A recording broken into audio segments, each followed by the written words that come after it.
Je déclare la réunion du 3 novembre ouverte.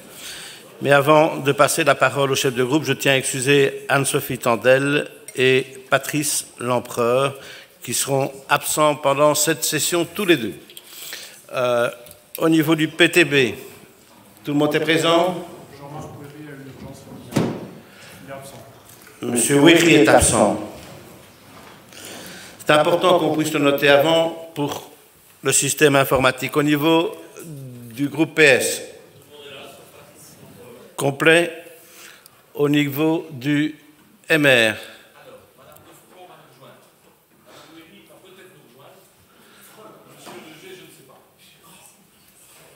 donc pour le moment, Wéry, Defranc et de G ne sont pas là.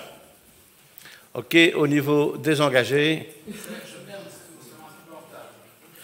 Ernst en retard, et au niveau des écolos, je vois que vous êtes complet. OK. Alors, avant d'entamer notre réunion, je vous informe que le schéma des travaux qui occuperont notre semaine se présente comme suit. Lundi 3 novembre, date de dépôt des amendements budgétaires. Question d'actualité, examen et vote des dossiers traditionnels, ouverture et fermeture de la discussion sur les modifications budgétaires 2025, les taxes 2026 à 2030 et le budget 2026, y compris la note de politique générale.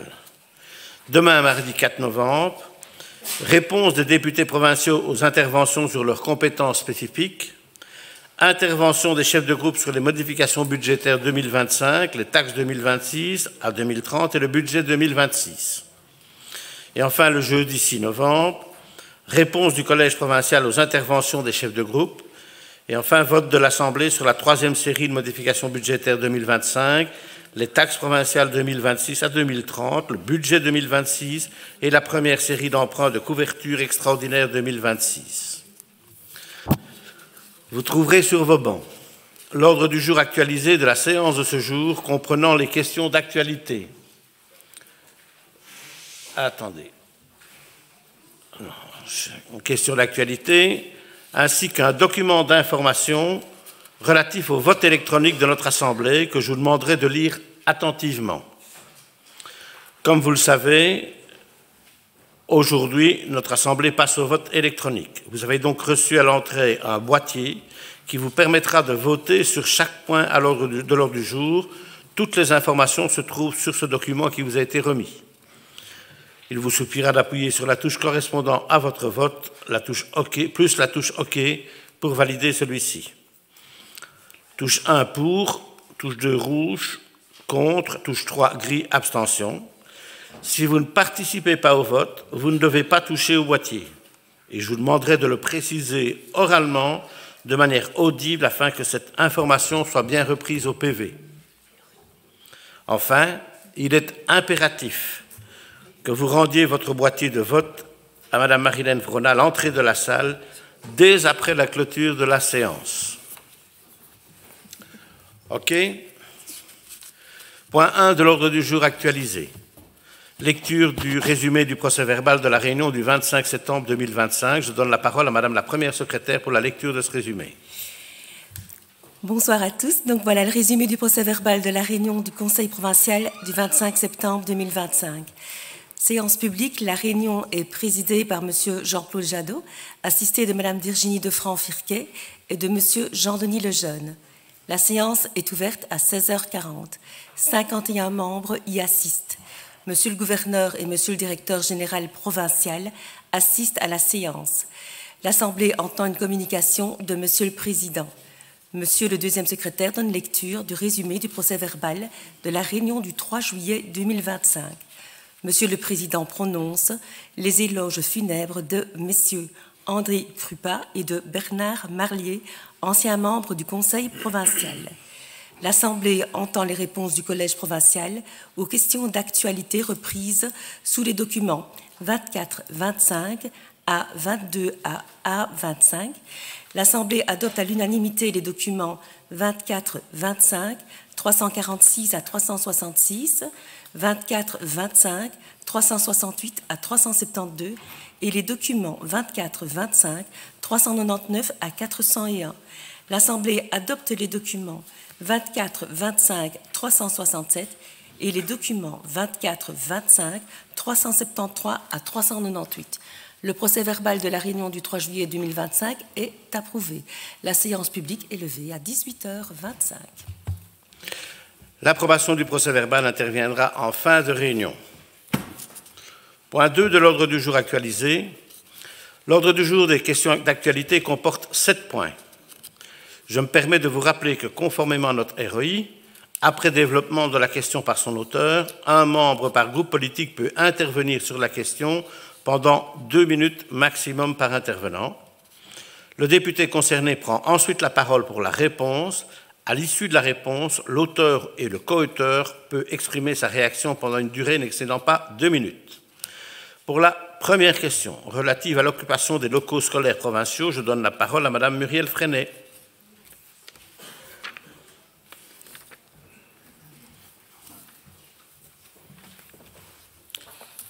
Monsieur le Président, Mesdames, Messieurs, chers collègues, suite à un article de presse, le vif du 29 septembre 2025, qui avait pour titre « Le MR organisé lundi soir à l'IPS SBEI de Warem un débat sur la sécurité avec M. Georges-Louis Boucher et M. Bernard Quintin ». Plusieurs questions se posent. Le Code de l'enseignement interdit des activités de propagande politique dans les établissements scolaires sans distinction d'horaire. Cette conférence est bien tenue dans une école provinciale publique, me semble-t-il. Les questions fusent. Qui a donné son aval? La demande de location aurait dû normalement être introduite un mois à l'avance, ce qui n'a pas été fait. À 2 jours de l'événement, le maire avait encore prévu de tenir sa conférence au Collège Saint-Louis. Toujours d'après l'article, aucune décision officielle n'a été actée. Comment cette conférence a pu dès lors avoir lieu? Monsieur le ministre Bernard Quintin avoue avoir découvert le lieu à la dernière minute.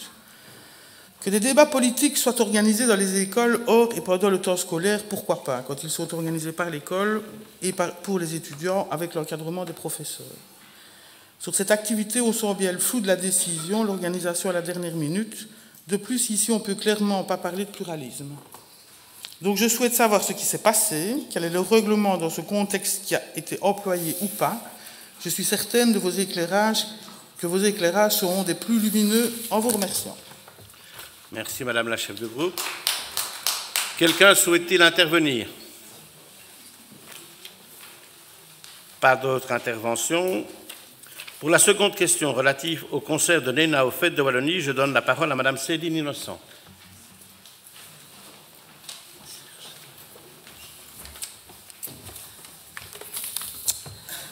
Monsieur le Président, Mesdames et Messieurs les membres du Collège, chers collègues, dans un article publié le 25 septembre dernier, le journal Sud-Info nous rapporte une histoire surprenante et particulièrement inquiétante. Lors des fêtes de Wallonie, à Liège, ce samedi 20 septembre dernier, la chanteuse Néna a donné un concert, ici même, dans la cour du Palais des Princes-Évêques. Cependant, après ce dernier, l'artiste a dénoncé sur ses réseaux sociaux personnels une pression à son égard de la part des organisateurs. Dans la presse, Néna évoque une tentative d'intimidation consécutive à son évocation du nom du président du mouvement réformateur et à la question palestinienne.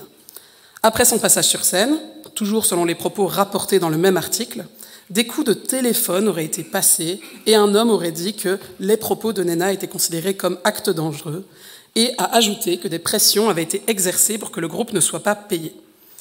La chanteuse et son équipe ont été fortement marquées par cette intimidation et ils auraient annoncé que Néna continuerait à défendre sa liberté artistique et à s'exprimer sans compromis. La chanteuse, bien connue pour son engagement et ses luttes, s'est empressée de critiquer cette situation ubuesque sur ses réseaux, sur lequel elle a reçu un grand soutien de la part de sa communauté et d'autres artistes. Quelle image pour notre province au lendemain des fêtes de Wallonie? Comment un événement familial et festif peut-il laisser une place à l'intimidation des artistes invités? Il en va de notre responsabilité de faire la lumière sur cette histoire et savoir comment un événement organisé par la province peut être perturbé de la sorte. Par ailleurs, la chanteuse était connue pour ses prises de position et ses engagements sociaux. Il serait donc incohérent de prétendre ne pas s'attendre à ce que de tels artistes utilisent la scène pour diffuser un message à leur public. Parce que c'est ce que font les artistes, diffuser un message. Et celui-ci peut parfois être critique et acerbe. Je vous demande aujourd'hui, messieurs, dames les députés, ce qu'il s'est passé ce jour-là. La chanteuse a-t-elle reçu des menaces? Par qui? La chanteuse et son équipe ont-ils bien été payés? Et enfin, que comptez-vous faire pour que des menaces venant d'individus isolés soient empêchées et sanctionnées? Comment pouvez-vous aujourd'hui rassurer tant le public que les artistes que la province défend bien la musique et la liberté artistique et d'expression et que ces actes ne se reproduisent pas? Je vous remercie. Je vous remercie, Madame la conseillère provinciale. Quelqu'un souhaite-t-il intervenir sur cette question? Pas d'autres interventions à ce sujet. J'invite donc Madame Cathy Furquet, députée provinciale présidente, à la tribune pour les réponses du Collège provincial à ces deux questions. Merci, Monsieur le Président. Madame la chef de groupe, tout d'abord, je tiens à vous remercier pour votre question qui me donne l'occasion de clarifier un point important, le plus important sans doute. Cette conférence débat n'a pas eu lieu dans une école provinciale. Mais il est vrai qu'au vu du climat particulièrement virulent des jours précédant cet événement, certains ont trouvé bien commode de tomber dans le piège des raccourcis faciles. Beaucoup, manifestement, ont préféré s'insurger avant de se renseigner. Ce débat, donc, ne s'est pas tenu à l'IPES de SB, mais bien à la province Ballon Arena. Il s'agit d'une infrastructure provinciale sportive qui n'est pas soumise à la même réglementation que les bâtiments scolaires. La mise à disposition des infrastructures sportives est encadrée par un règlement d'occupation tarifaire, celui de la province Ballon Arena, qui a été adopté par le Conseil provincial en septembre 2023. Le Collège est naturellement informé de l'utilisation de ces infrastructures, mais les demandes d'occupation sont traitées et gérées par l'administration compétente. Comme vous le soulignez justement dans votre question, cet événement devait initialement se dérouler dans une école du réseau libre.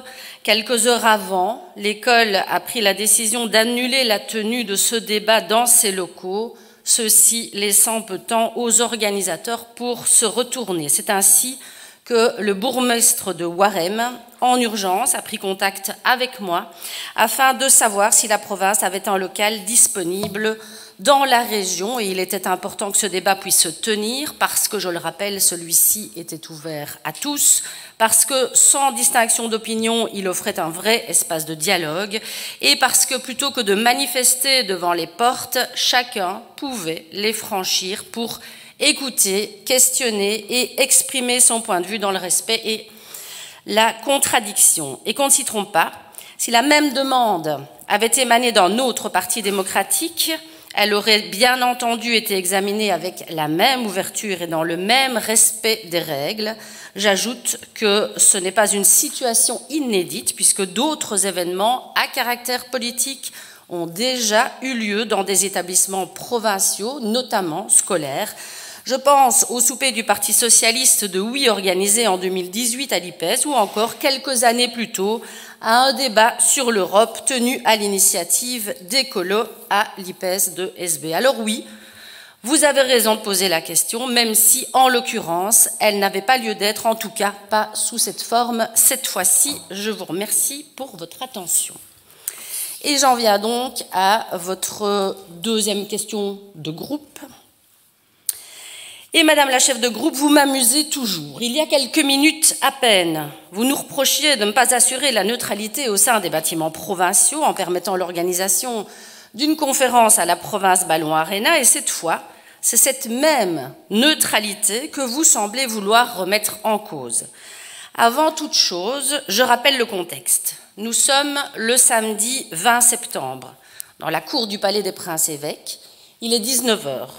Depuis le vendredi soir, des groupes se succèdent sur les deux scènes pour animer musicalement et assurer une ambiance conviviale et festive à l'image de l'événement que sont les fêtes de Wallonie, comme vous le dites très justement, un événement familial et festif. Le public est varié, famille, jeunes, moins jeunes, et présent pour diverses raisons, pour les artistes, pour les confréries ou tout simplement par curiosité. Il serait donc pour le moins réducteur de prétendre que tout le monde était là pour une seule artiste, soit. Rappelons aussi qu'il ne s'agit pas d'un événement privé, mais d'une organisation publique, placée sous la responsabilité d'un service provincial.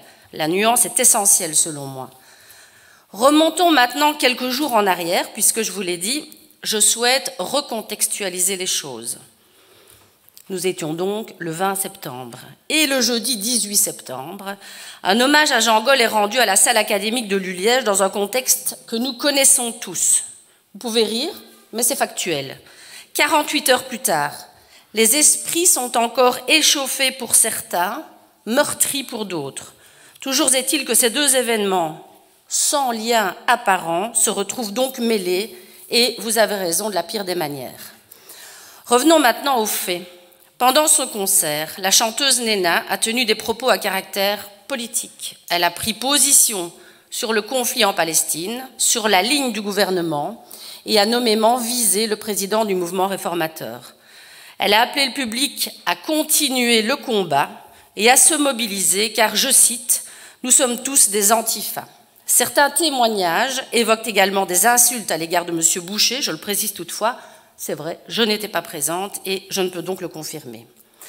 Dès que j'ai été informée, j'ai reçu pendant le concert plusieurs appels m'alertant de ces propos. J'ai pris contact avec un membre du personnel provincial présent au palais afin qu'il écoute le reste du concert, craignant que la soirée ne dégénère, je rappelle le contexte, comme ça avait donc été le cas 2 jours plus tôt, place du 20 août. Je vais donc couper court aux rumeurs et rétablir quelques vérités. Non, la soirée des fêtes de Wallonie n'a pas été perturbée. Non, aucun représentant de la province de Liège n'a menacé la chanteuse, ni son groupe. Et non, il n'a jamais été question de bloquer ou retenir leur cachet. En clair, sur base de la facture reçue, le département des relations internationales et institutionnelles a validé le bon de commande dans l'application ADOC le mardi 23 septembre et rassurez-vous, le paiement a bien été effectué très rapidement le lundi 29 septembre. L'artiste Nena est bien connue de la province, elle s'est produite à plusieurs reprises dans nos infrastructures, au B3 et à l'OM, dans le cadre d'un concours organisé par Sphère Sonore. C'est donc en connaissance de cause quant à son profil et à son engagement que la province a à nouveau collaboré avec elle.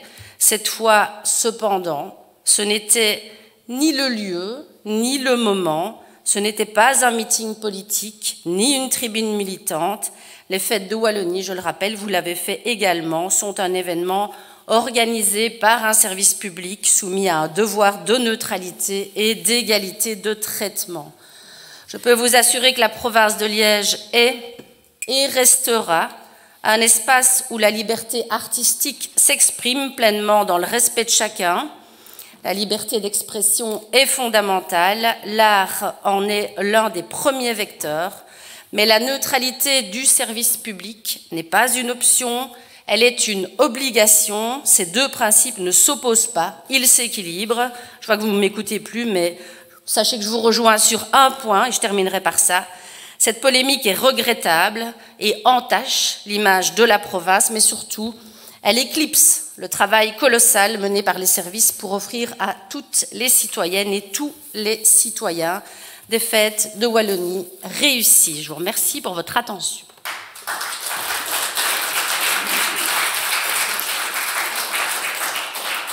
Une réaction ?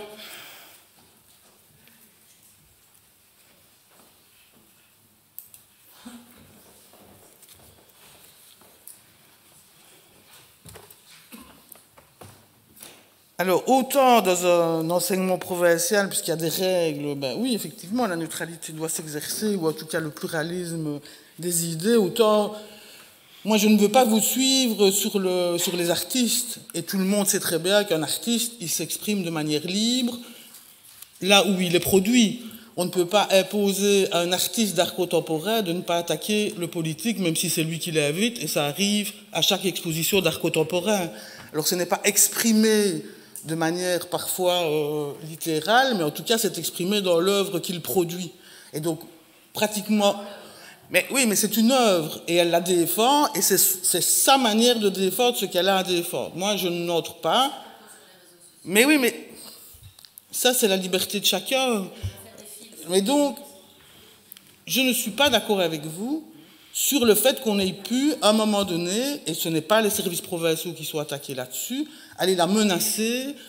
Mais ça c'est ce que vous dites vous, mais elle dit le contraire. Donc voilà, nous ne sommes pas d'accord, nous n'avons jamais attaqué les services provinciaux, mais il y a des personnalités politiques en vue sur le territoire de Liège qui ont en tout cas été la trouver et l'ont menacée de visu. Donc ça c'est inadmissible vis-à-vis d'une artiste, quelle qu'elle soit. Qu'on aime ou qu'on n'aime pas l'artiste. Voilà, c'est tout. Non, pas du tout. Madame Innocent, une réaction? OK. Pour la question suivante, troisième question d'actualité, elle concerne la décision du gouvernement de la Fédération Wallonie-Bruxelles d'augmenter le Minerval dans l'enseignement supérieur. J'invite son auteur, M. Éric Jérôme, à la tribune.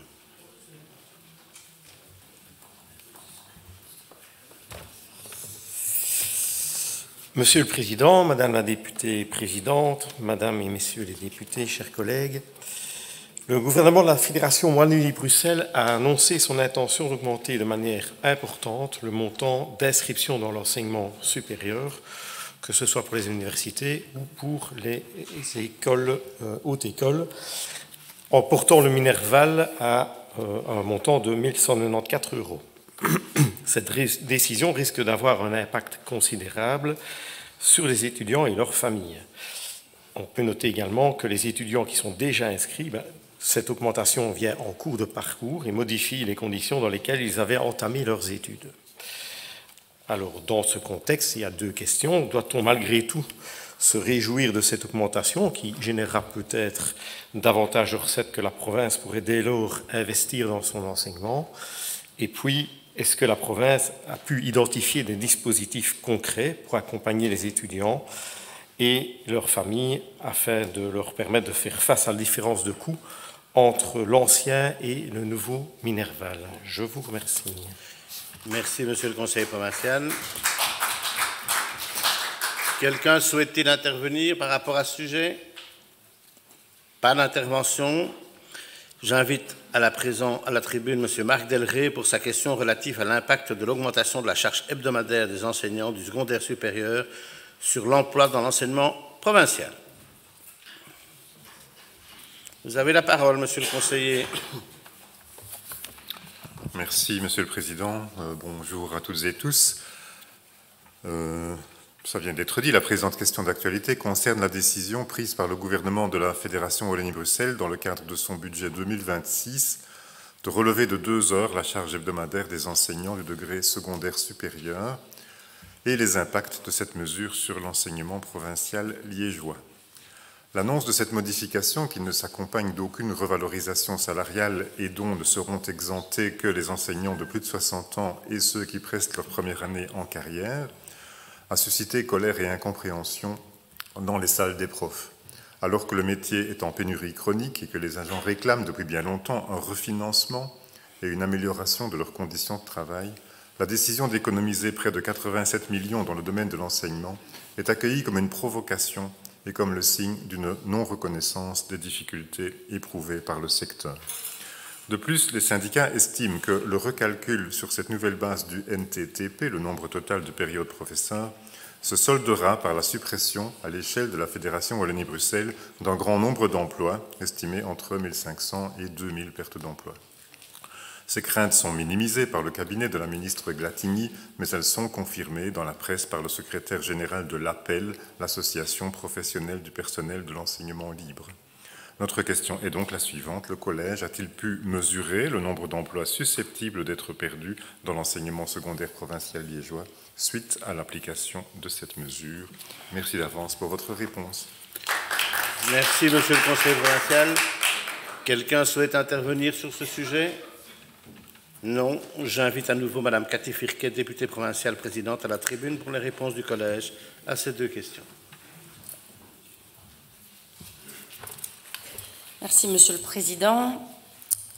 Monsieur le conseiller, la réforme des droits d'inscription qui entrera en vigueur à la rentrée 2026-2027 aura sans aucun doute un impact important sur les élèves et sur la haute école elle-même. Cette réforme introduit 4 piliers de Minerval allant de 0 à 1 194 €, ce qui modifiera en profondeur le système actuel. D'abord, Les étudiants boursiers, qui représentent environ un quart des inscrits à la haute école, continueront, eux, à bénéficier de la gratuité totale.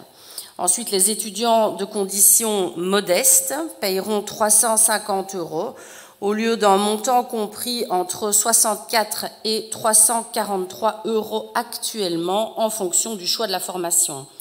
J'ajoute qu'une nouvelle catégorie fera son apparition, celle des étudiants dits de conditions presque modestes qui devront s'acquitter, eux, d'un minerval de 835 €. Cette catégorie n'est à ce jour pas encore clairement définie. Enfin, les étudiants au taux plein seront les plus touchés. Leur minerval passera à 1194 € au lieu de 175 à 454 aujourd'hui. Je rappelle que le minerval varie selon les sections. Je vais devoir entrer dans des considérations techniques, peut-être rébarbatives, mais il me semble nécessaire d'expliquer en premier lieu la situation actuelle. Le droit d'inscription, le minerval officiel, est fixé par décret. Il peut être augmenté de ce qu'on appelle les frais afférents aux biens et aux services, les FAPS, dans lesquels peuvent entrer 3 types de frais. L'accès aux services locaux et équipements mis à disposition des étudiants, les supports pédagogiques et la gestion administrative des dossiers et le matériel ou les activités spécifiques liées à la formation. Actuellement, la Fédération Wallonie-Bruxelles impose que le total de ces deux montants ne dépasse pas 836,96 € par étudiant. Or, il faut savoir que, historiquement, la province de Liège a volontairement fait le choix de maintenir des droits d'inscription peu élevés et de ne facturer que des FAPS liés à la formation au coût réel, soit pour une moyenne de 85 € par étudiant et par an. À titre d'exemple, pour un bachelier d'une école libre bien connue de la région, ceux-ci s'élèvent à 310 € par élève. Voilà pour la situation actuelle. Mais qu'en est-il de la réforme? La volonté du gouvernement est d'indexer le minerval, qui c'est vrai n'a plus été depuis 2011, en faisant en sorte que le coût d'organisation des formations à charge des hautes écoles demeure identique à ce qu'il est aujourd'hui. La méthode de calcul pour y arriver n'est pas encore définitivement arrêtée, mais elle pourrait reposer sur l'addition de la subvention perçue par la Fédération Wallonie-Bruxelles et du montant versé par les étudiants pour les FAPS sur les 4 dernières années.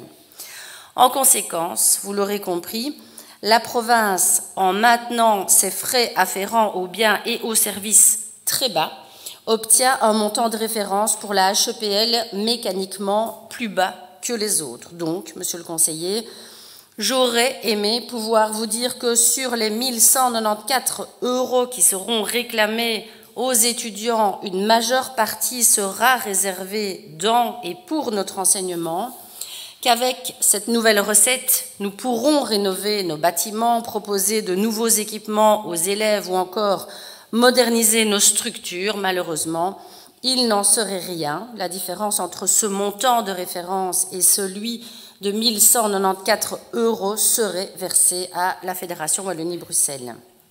Les familles payeront donc un minerval identique, quel que soit leur établissement, mais cet argent ne servira pas à financer leur école. Il contribuera, vous l'aurez compris, dans des proportions variables, à renflouer les caisses de la Fédération Wallonie-Bruxelles. Cette réforme, si elle devait être confirmée telle qu'elle, introduirait une iniquité majeure entre établissements et avantagerait clairement le réseau libre par rapport au réseau public. Nous ne pouvons que constater étonnamment qu'il sortirait même gagnant d'un tel scénario. Effectivement, une part importante du montant versé par l'étudiant contribuerait directement au financement des établissements scolaires ayant jusqu'ici appliqué des FAPS élevés. Je rappelle que le texte doit toutefois encore être formalisé par décret et que le dispositif est donc susceptible d'évoluer d'ici janvier 2026. D'ici là, je défendrai fermement, dans toutes les instances où notre pouvoir organisateur est représenté, la nécessité d'un financement plus juste et plus équitable pour les étudiants de nos établissements. Par ailleurs, nous travaillons déjà à identifier des mesures d'accompagnement pour aider les étudiants et leurs familles à faire face à cette augmentation du Minerval.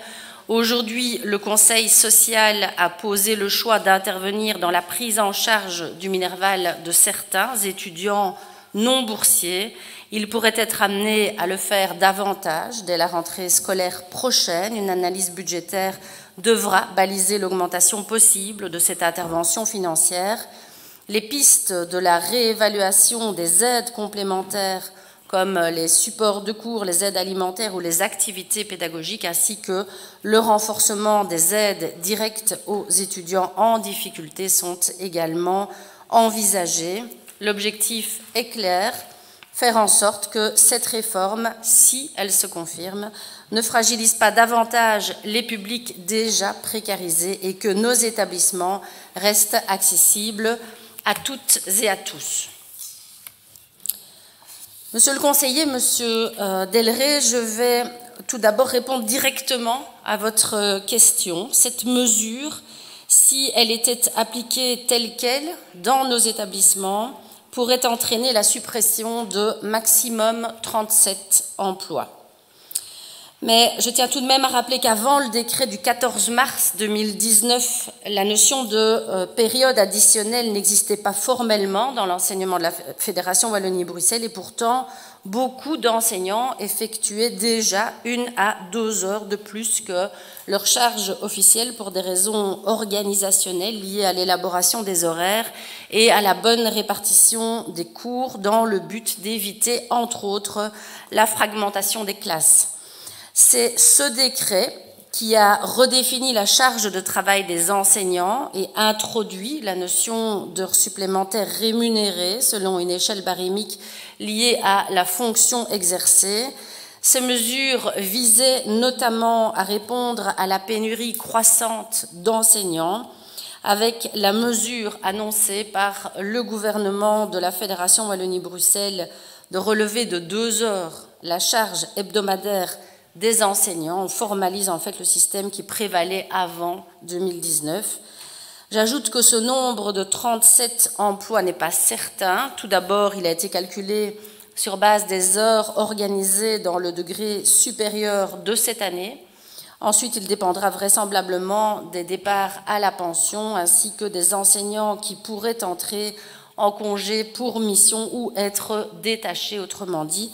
La mesure aura un impact réel sur les équipes, mais le nombre exact d'emplois affectés restera à confirmer. J'espère avoir répondu à votre question et je vous remercie pour votre attention. Merci Madame la députée présidente.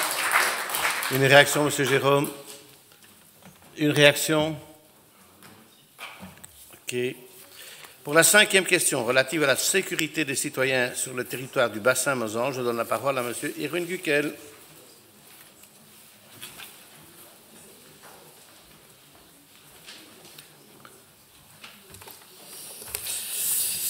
Merci Monsieur le Président, Monsieur le député Luc Lejeune, Mesdames, Messieurs les membres du Collège et du Conseil, chers collègues. Comme vous le savez, sur le canal, 3 ponts sur le canal Albert vont subir des travaux importants afin de les rehausser et ainsi permettre à des barges de passer avec une couche de containers supplémentaire. Ces travaux pourraient durer plusieurs années, minimum 2, et pourraient, mais apparemment l'information, et c'est ça que mon propos va un peu changer, pourrait concerner 2 ponts simultanément. Donc, comme je me répète, néanmoins, cette éventualité, ce lièvre semblerait levé et ne serait plus d'actualité étant donné que la région wallonne, ces derniers jours ou ces dernières semaines, a décidé que ce procédé ne serait pas possible. Mais aujourd'hui, Monsieur le député, je m'adresse à vous car vous avez dans vos compétences les zones de secours et la sécurité civile. En fait, vous n'êtes pas sans savoir qu'une caserne de pompiers située au pied du pont de Hermal, qui sera lui inaccessible tout prochainement, risque de ne plus couvrir son territoire dans les temps requis. Je parle ici des quartiers et communes de Hermal et Visé. Notre institution provinciale est montée en puissance dans cette intercommunale et c'est aussi pourquoi je vous demande si une stratégie sera mise en place afin de répondre à la sécurité des citoyens, donc du dit territoire bassimosan, sachant qu'une grosse partie de la circulation qui passe sur ce pont et qui notamment va sur le Trilogie-Port devrait être reportée sur les ponts de Hacourt et de Visé et de Lix. Merci pour votre attention. Merci, Monsieur le Conseil provincial. Quelqu'un souhaite-t-il intervenir sur le sujet? Pas d'intervention. Nous passons à la 6e question d'actualité concernant la fin des subventions de la région wallonne pour les emplois APE. J'invite son auteur, Madame Valérie Euchamp, à la tribune.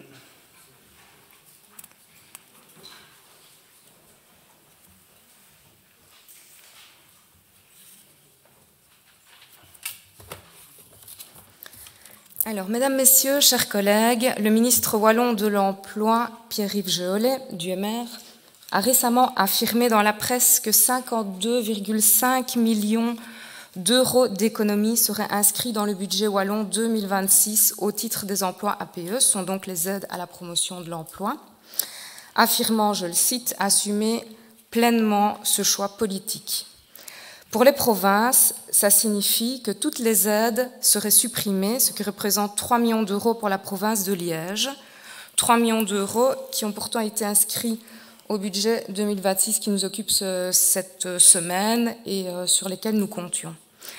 La province de Liège compte actuellement 146 emplois APE, équivalent temps plein, des travailleurs qui contribuent de manière essentielle à la mise en œuvre de missions publiques dans de nombreux services, notamment dans les domaines social, éducatif, culturel, l'entretien, les travaux.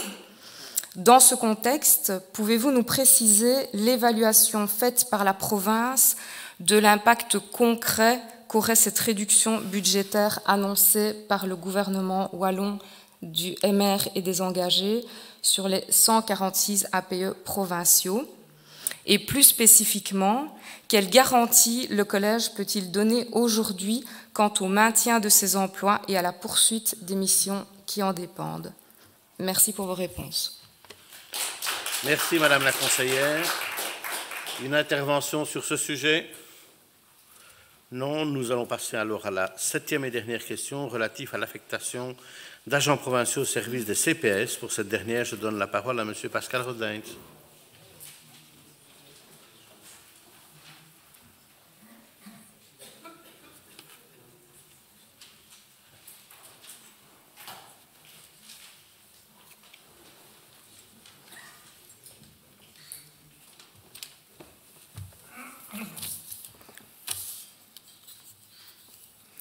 Monsieur le Président, Madame la députée présidente, Mesdames, Messieurs les députés, le 7 octobre dernier paraissait un article dans La Dernière Heure.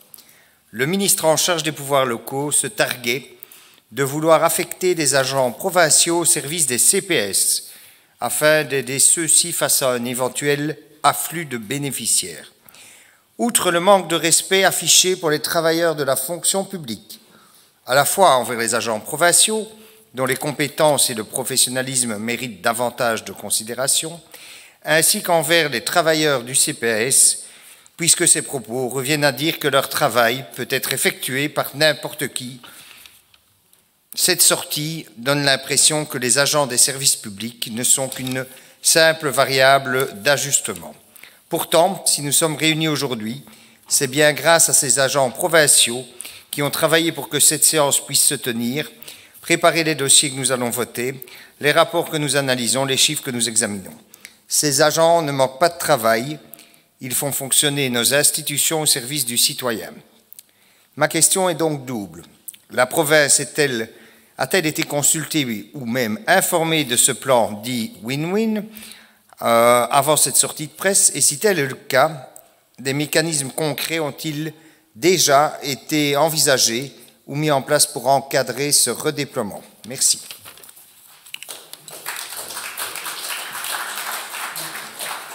Y a-t-il des interventions par rapport à ce sujet précis? Non, j'invite à présent M. Luc Lejeune, député provincial, à la tribune pour les réponses du Collège provincial à ces 3 questions.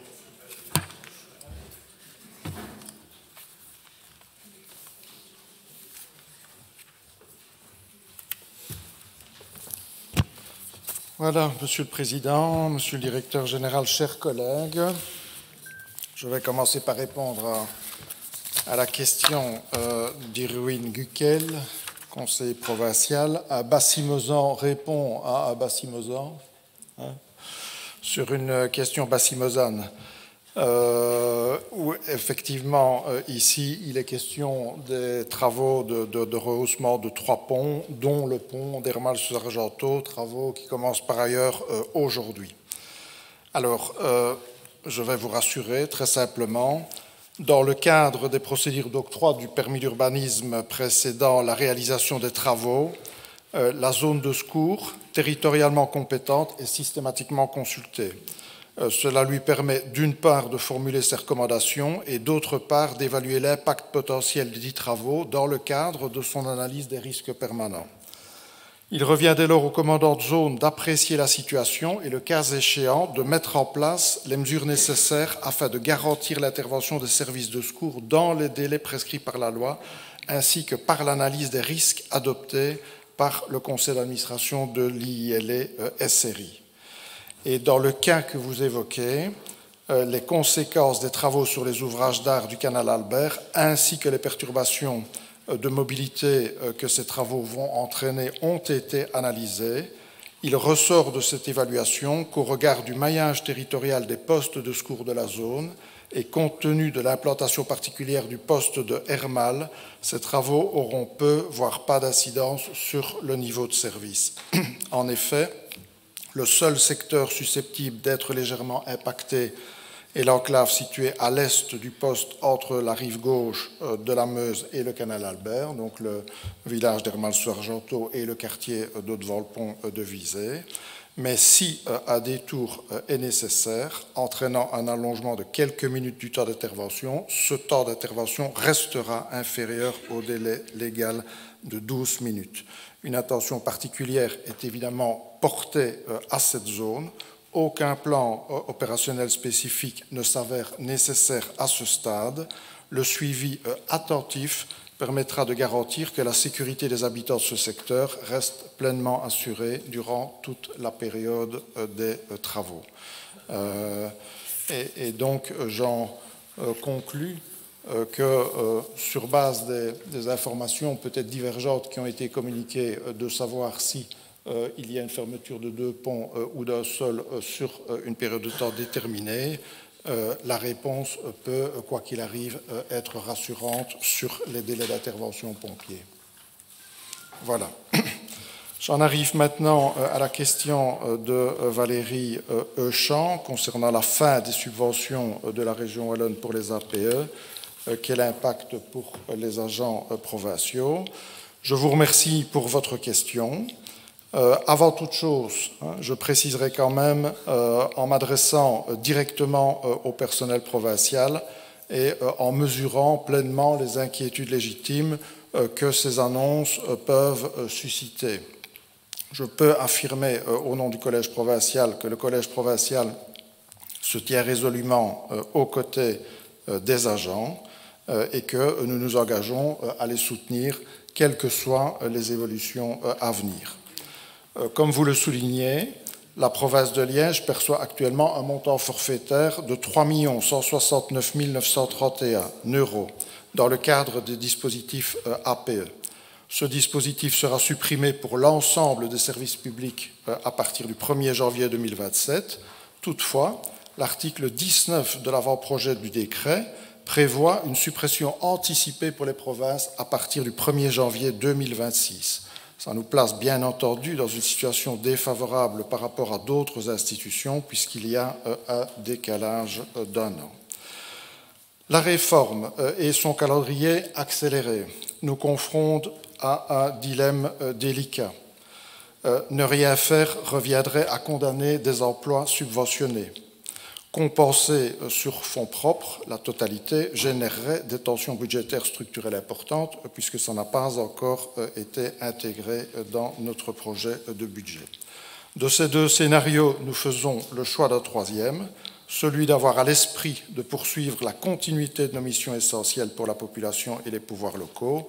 Ce focus sera le meilleur garant pour notre personnel. Le Collège souhaite adopter une approche proactive et rigoureuse. Nous suivrons attentivement l'évolution de cette réforme et réaliserons une analyse détaillée de ses impacts. Cette évaluation nous permettra de proposer des solutions concrètes, réalistes et durables dans le respect maximal du personnel. Nous en profitons également pour faire entendre notre voix auprès de l'Association des provinces wallonnes, puisqu'un courrier est parti fin de la semaine dernière, où nous formulons en fait des recommandations concrètes. Il appartiendra au gouvernement d'analyser par l'intermédiaire de l'APOE ces propositions. La mise en place d'une période transitoire d'au moins 3 ans pour les provinces afin de permettre une absorption progressive de la charge budgétaire et la gestion des effectifs concernés, la création d'un mécanisme de compensation ou d'une dotation spécifique provinciale similaire à ce qui est prévu pour les communes, et enfin une clarification des modalités d'application de la prime unique à l'embauche et la mise en place de mesures spécifiques pour les employeurs publics structurellement dépendants des APE. En résumé, bien, la situation reste effectivement à construire. Nous agissons de manière déterminée en explorant toutes les pistes possibles pour limiter l'impact de cette réforme sur notre personnel et sur la continuité du service public. Nous défendons nos agents et nos missions avec la même fermeté et le même sérieux. Et enfin, je réponds à la question du conseiller provincial Pascal Rodains concernant l'affectation d'agents provinciaux au service des CPAS. Je vous remercie également pour votre question et je souhaite apporter quelques précisions concernant l'article de presse auquel vous faites référence. À ce jour, aucune démarche concrète n'a été engagée au sein de la province de Liège et nous n'avons reçu aucun contact officiel relatif à un éventuel redéploiement vers les CPAS. Avant d'aborder la question spécifique, il me paraît utile de rappeler le cadre général de cette déclaration, à savoir la réforme de l'institution provinciale, où dans sa déclaration de politique provinciale, la province de Liège exprime sa volonté de contribuer à la réforme générale des provinces en Wallonie tout en opérant un recentrage réfléchi de ses missions. L'objectif est de déterminer quelles compétences doivent rester au niveau provincial et lesquelles pourraient être transférées à d'autres niveaux de pouvoir dans une logique de rationalisation et d'efficacité. Cette démarche se veut progressive et maîtrisée.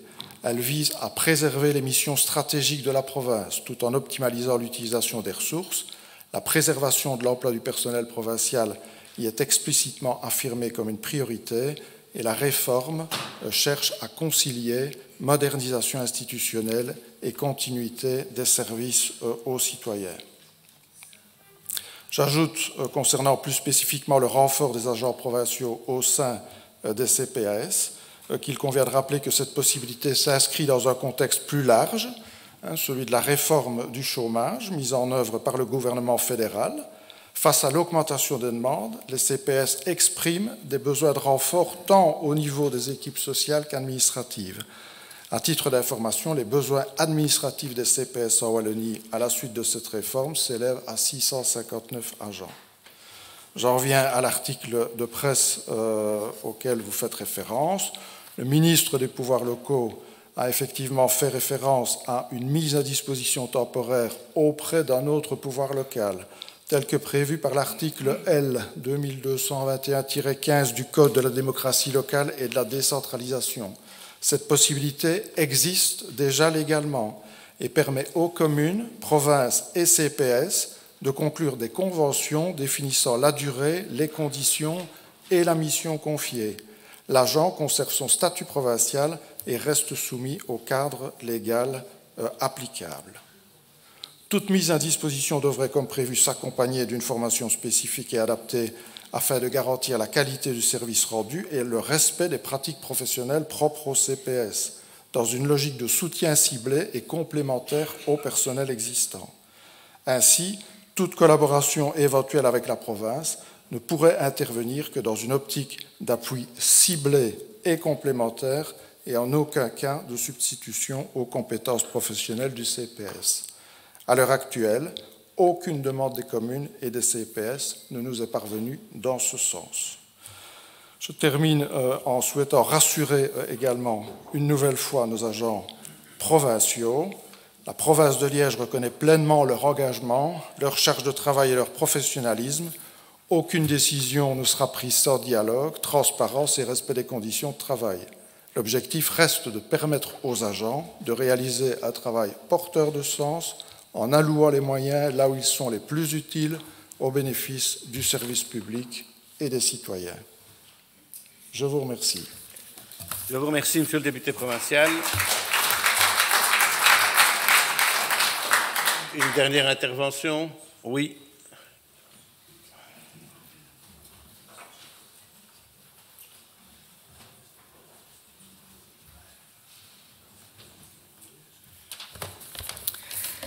Alors, j'ai écouté attentivement votre réponse, Monsieur Lejeune. Aucune garantie pour l'emploi. Permettez-moi de vous dire que je reste très inquiète pour l'avenir, après ce que je viens d'entendre. Est-ce que ces emplois seront pérennisés au-delà de 2026? Qu'en est-il réellement de l'avenir de ces emplois sur le long terme? On n'en sait rien. Moi, je suis scandalisée par l'hypocrisie de ce gouvernement du MR et des engagés, qui, d'un côté, défend l'emploi, voilà, c'est important, l'emploi, et puis de l'autre côté, supprime des aides pour des emplois essentiels, tout en disant aux communes et aux provinces, débrouillez-vous. La province de Liège, elle a budgété 3 millions d'euros. 3 millions d'euros pour des emplois APE. Et puis maintenant, on n'en verrait plus la couleur. Débrouillez-vous, c'est comme ça que c'est dit, avec toute l'arrogance de ce gouvernement. Donc moi, je suis vraiment dégoûtée. Parce que ces 3 millions d'euros, il faudra bien aller les chercher quelque part. Et alors, on le sait, qui paye l'austérité, qui paye ce type de décision? Ce sont en fait toujours les mêmes. Ce sont les travailleurs, ce sont des services qu'on supprime ou qui sont rendus moins bien. Vous ne pouvez pas dire le contraire. On entend toujours oui, on va s'arranger, on va trouver des solutions, on va rationaliser. Mais au final, c'est toujours ça qui se passe. Ce sont des pertes d'emplois, des non-remplacements d'emplois qui existent ou des services qui sont plus rendus ou moins rendus à la population. Alors, vous allez écrire à la POE, super, mais moi, ce que je voudrais bien, c'est que vous alliez trouver votre ministre de tutelle, que vous lui disiez, mais enfin, ça suffit maintenant. On en a marre des décisions qui viennent d'en haut, et on en a marre, en fait, de payer les pots cassés. En fait, le ministre Jolet, je veux juste dire, assume pleinement ce choix politiquement, comme il dit, mais quelle arrogance, parce qu'en fait, c'est pas lui qui assume politiquement. Ce sont les travailleurs et ce sont les services et ce sont les pouvoirs locaux comme la province. Donc je suis vraiment hors de moi quand j'entends ce type de mesures, parce que je voudrais aussi dire quand même, aussi peut-être pour les personnes, les APE qui travaillent pour notre province et qui nous écoutent, qu'en fait derrière tous ces chiffres, derrière la réalité, la rationalité des chiffres, les budgets en équilibre dont on se félicite, etc., il y a une autre réalité, et c'est la réalité des travailleurs, des gens, des citoyens qui ont besoin des services et des gens qui se tracassent aujourd'hui pour leur emploi. Merci.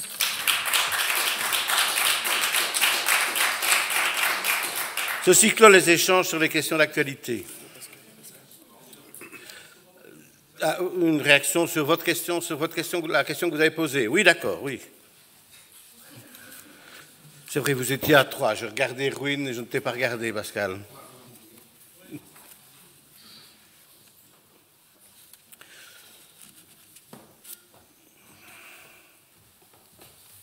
Je vous remercie, Monsieur le Président. Quand le PTB sera au gouvernement, prendra ses responsabilités, il pourra aussi actionner ses relais.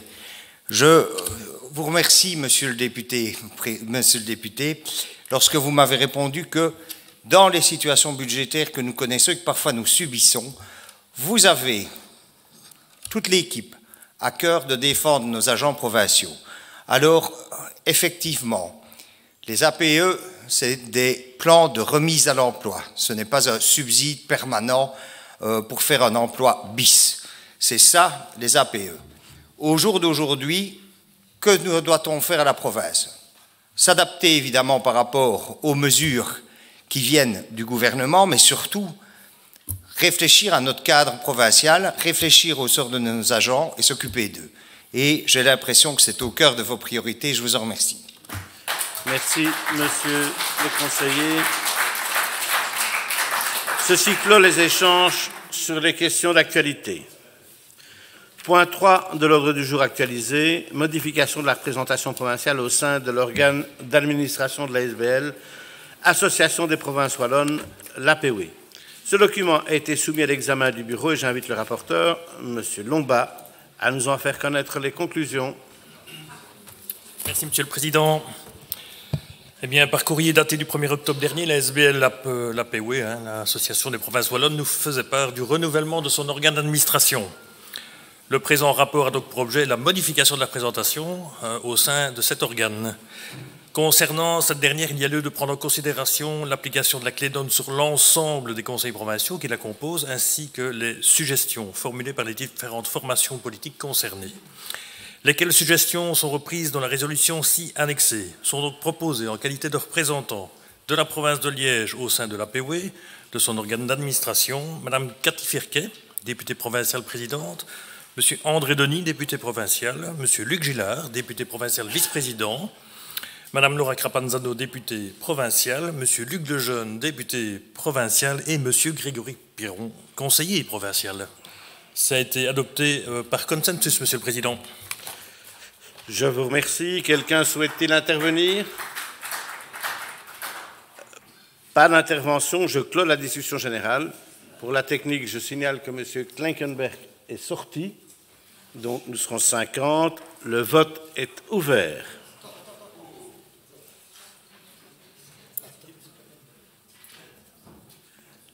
Attention. Voilà.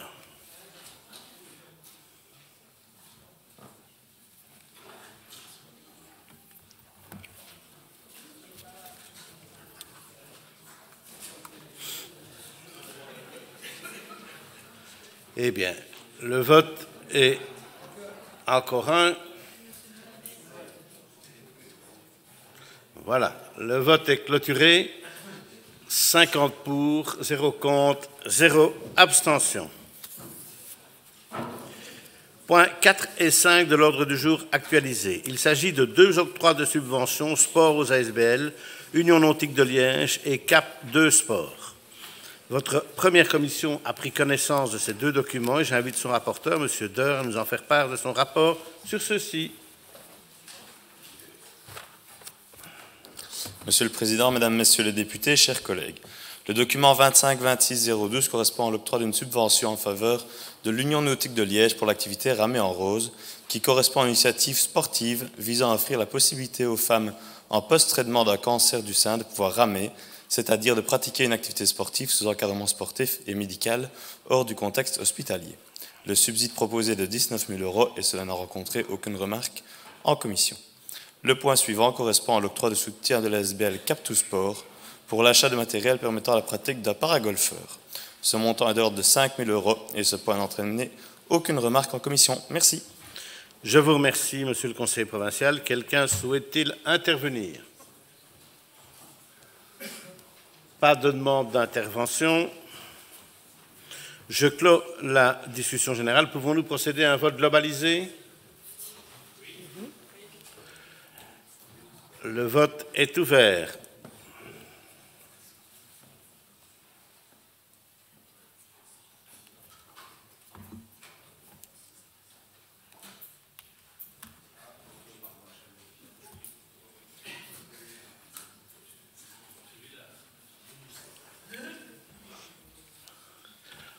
OK.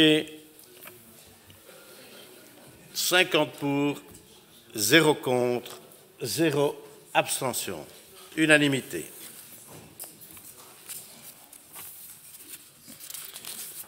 Point 6 de l'ordre du jour. Ce point concerne un octroi de subvention en matière de supracommunalité dans le cadre du projet liaison 12 entre l'Aglaise et la vallée du Roannais. Ce document a été examiné par notre première commission et j'invite son rapporteur, M. Marc Meinery, à la tribune. Merci, Monsieur le Président. Donc, ce projet aura pour but de compléter un réseau à l'échelle de la province à la faveur des modes doux et plus spécifiquement permettre de poursuivre le maillage du territoire par la réalisation d'un cheminement cyclopédestre reliant l'Aglaise à la vallée du Roannais via la valorisation et l'aménagement d'un ancien chemin vicinal. Et donc, ce point vise à concrétiser une promesse antérieure et cette subvention s'élève à 165 000 € à la faveur de la commune de Stoumont. Il n'y a pas eu de remarques particulières. Je vous remercie. Je vous remercie, Monsieur le conseiller provincial. Quelqu'un souhaite-t-il intervenir? Pas d'intervention. Je clos la discussion générale. Le vote est ouvert.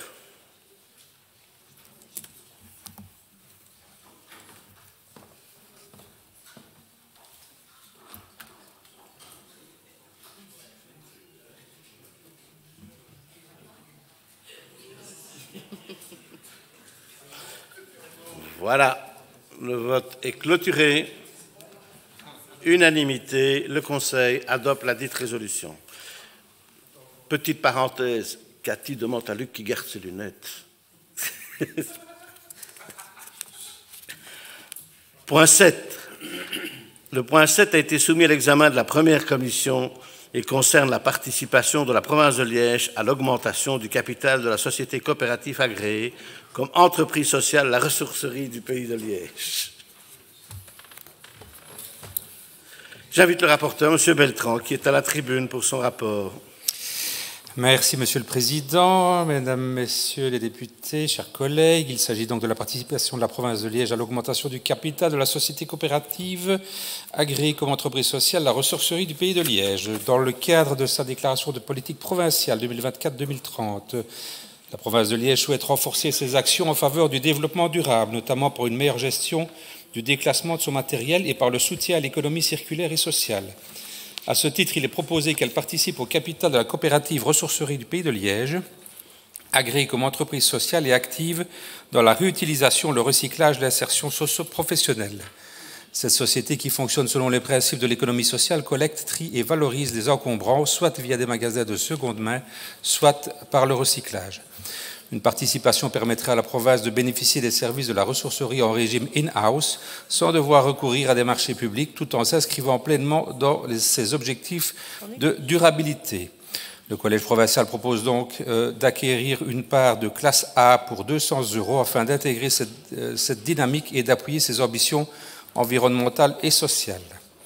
Les plus attentifs auront remarqué que ce point est venu en première commission et pas en cinquième, simplement afin d'éviter un conflit d'intérêts qu'un administrateur de la ressourcerie, membre de la cinquième commission. Aucune question n'a été posée en première commission, Monsieur le Président. Je vous remercie, Monsieur le conseiller. Quelqu'un souhaite-t-il intervenir? J'attire votre attention sur le fait que Mme Crapanzano est sortie pour ce vote parce qu'elle fait partie de cette société coopérative. Nous allons attendre peut-être que M. Klinkenberg regagne sa place. Eh bien, si vous ne trouvez pas...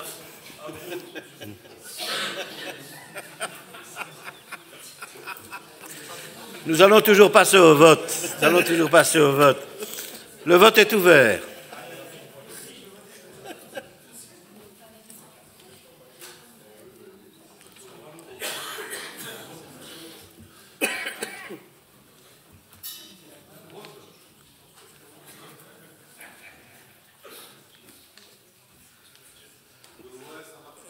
Non. Anne, si tu votais.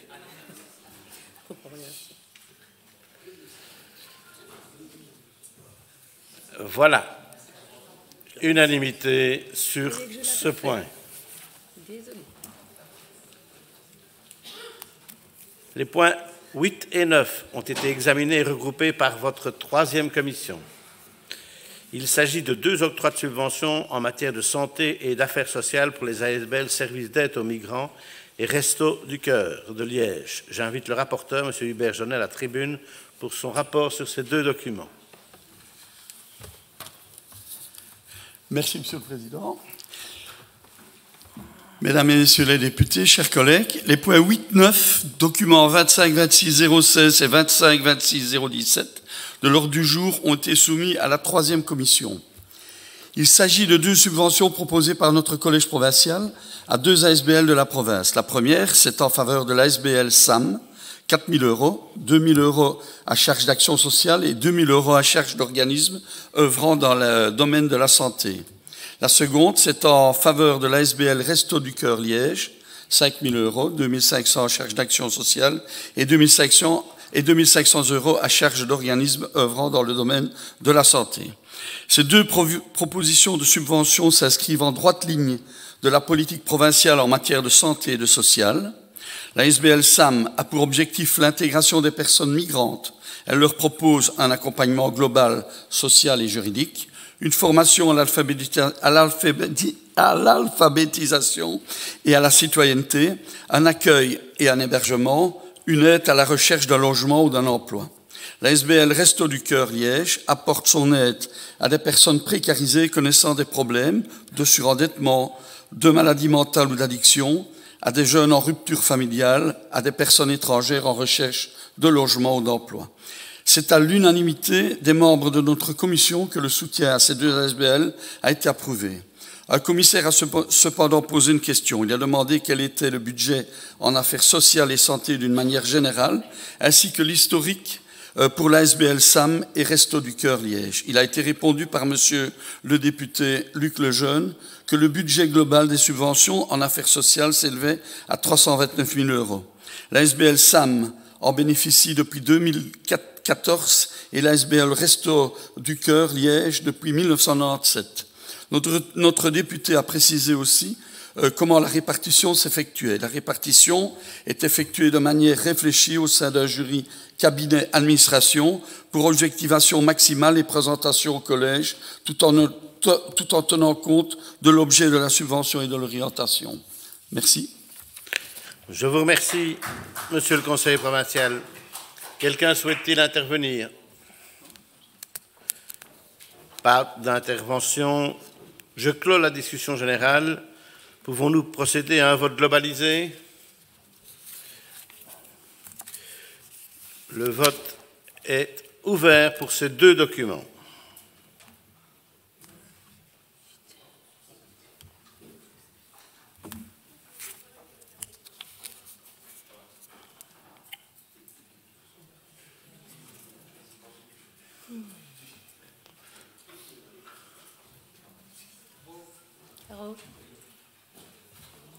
Caroline.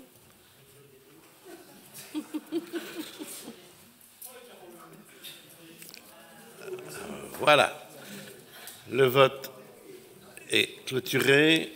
47 pour et 4 abstentions.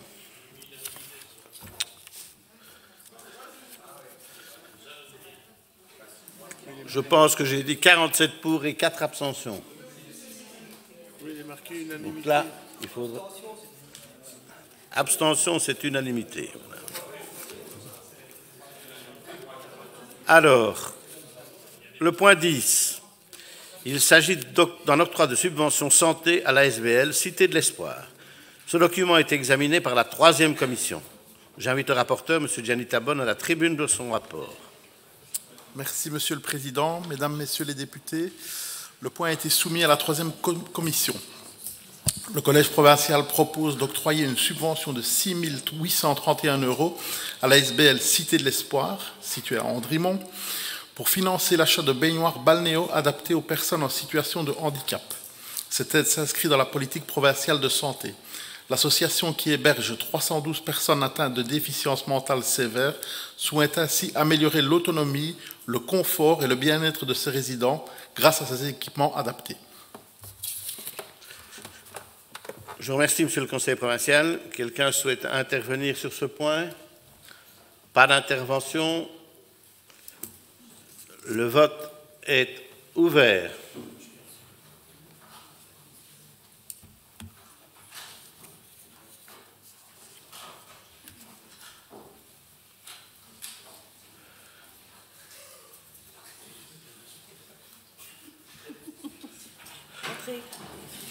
André, ça va?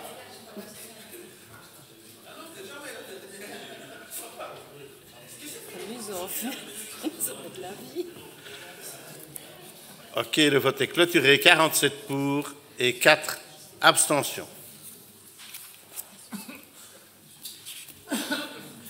Le point 11 de l'ordre du jour concerne l'octroi d'une subvention en matière d'agriculture au profit des 3 services de remplacement agricole de la province de Liège. Ce document est examiné par les membres de la 4e commission qui a désigné M. Grégory Piron comme rapporteur.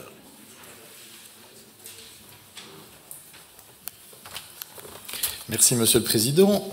Chers collègues, concernant le point 019, service de remplacement agricole, Monsieur le député en charge précise qu'il s'agit d'une enveloppe totale de 30 600 € répartie différemment entre les 3 régions en fonction des demandes des services, à savoir plus ou moins 14 000 pour région herbagère, 10 500 pour Ardennes-FL et 6 100 pour SB et Contreau.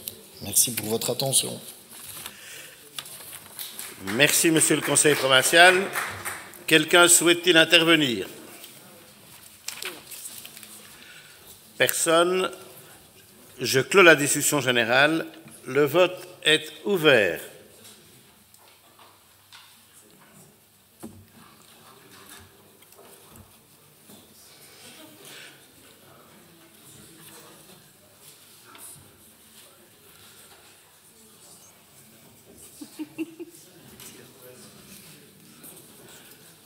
Je vous remercie. Le vote est clôturé. Unanimité. 51 pour. Le point 12 de l'ordre du jour concerne la mise en non-valeur de créances dues au service des prêts, frais disproportionnés et a été soumis à l'examen de la 5e commission. J'invite à la tribune M. Marc Delray pour son rapport sur ce document.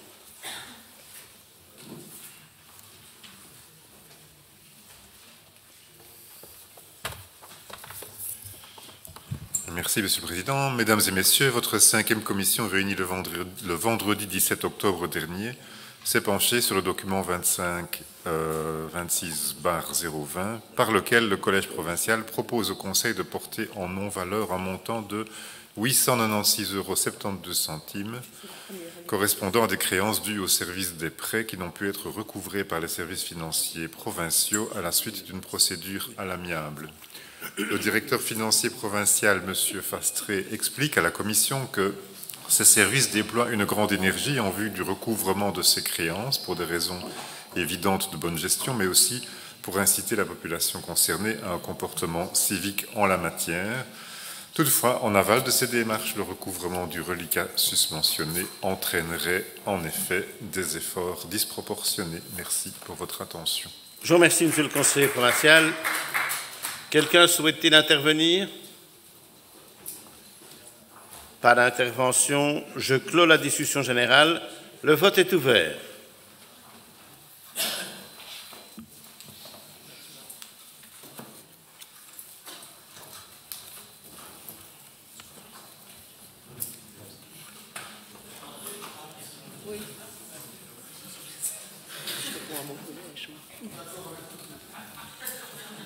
Je vous remercie. Le vote est clôturé. Unanimité.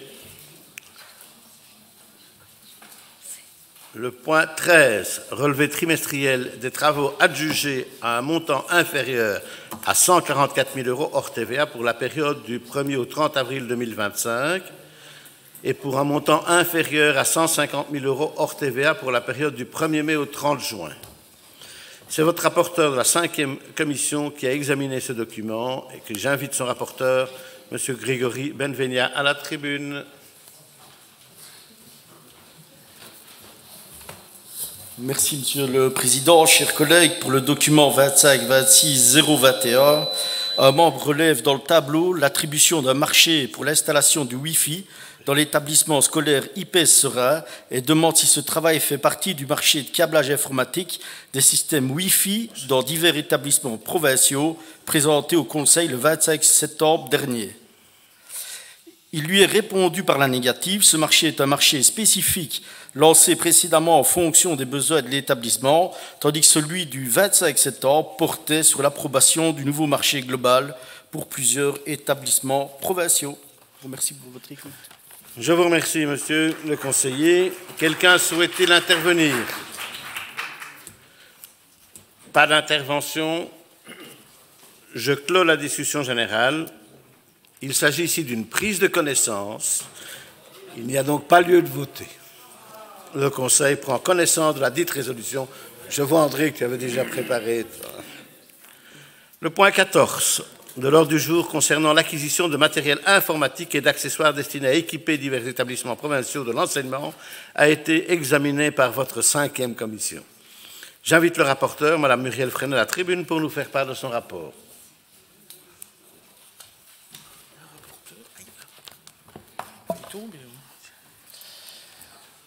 Votre 5e commission a pris connaissance du dossier 2526/022 concernant un projet de résolution sur l'acquisition de matériel informatique et d'accessoires destinés à équiper les divers établissements provinciaux de l'enseignement via la centrale d'achat du SPW, marché référencié 2021 M005. Le montant du marché s'élève à 204 590,05 € hors TVA. Il n'y a pas eu de questions. Je vous remercie, Madame la chef de groupe. Quelqu'un souhaite-t-il intervenir? Pas d'intervention. Je clôt la discussion générale. Le vote est ouvert.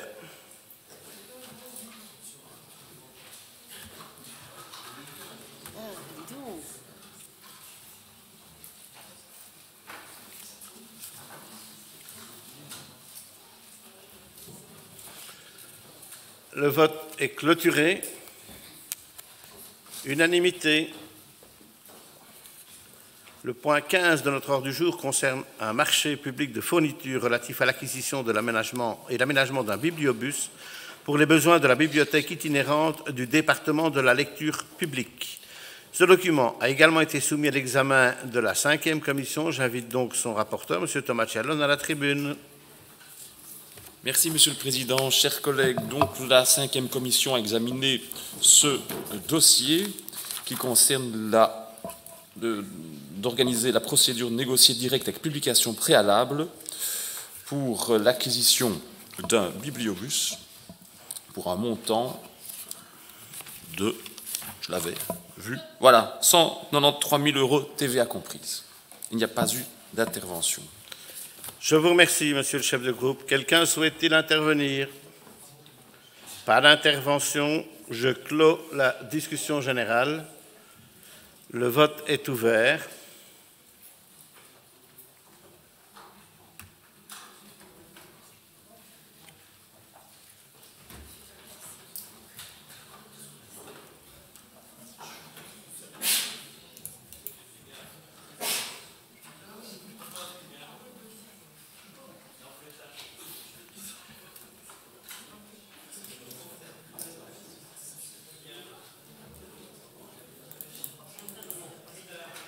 Le vote est clôturé.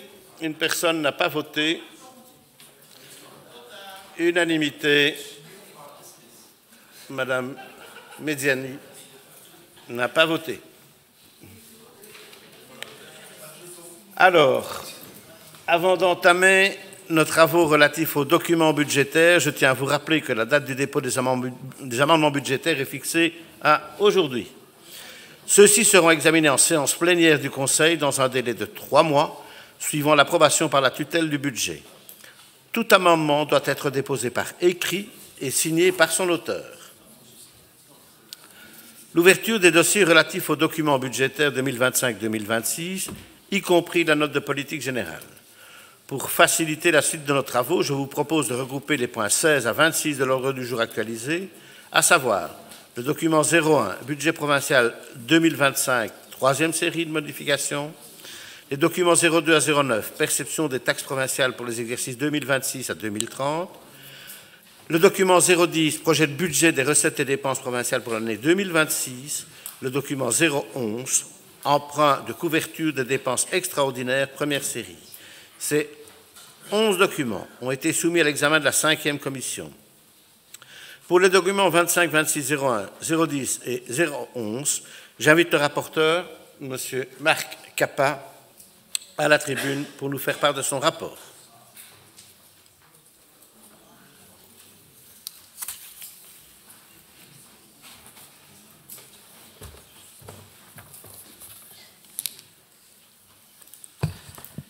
Monsieur le Président, Monsieur le Directeur général, Mesdames les députés, Messieurs les députés, chers collègues, la Commission 5 s'est réunie le vendredi 7 octobre et a notamment examiné les 3 points regroupés et énumérés par le Président.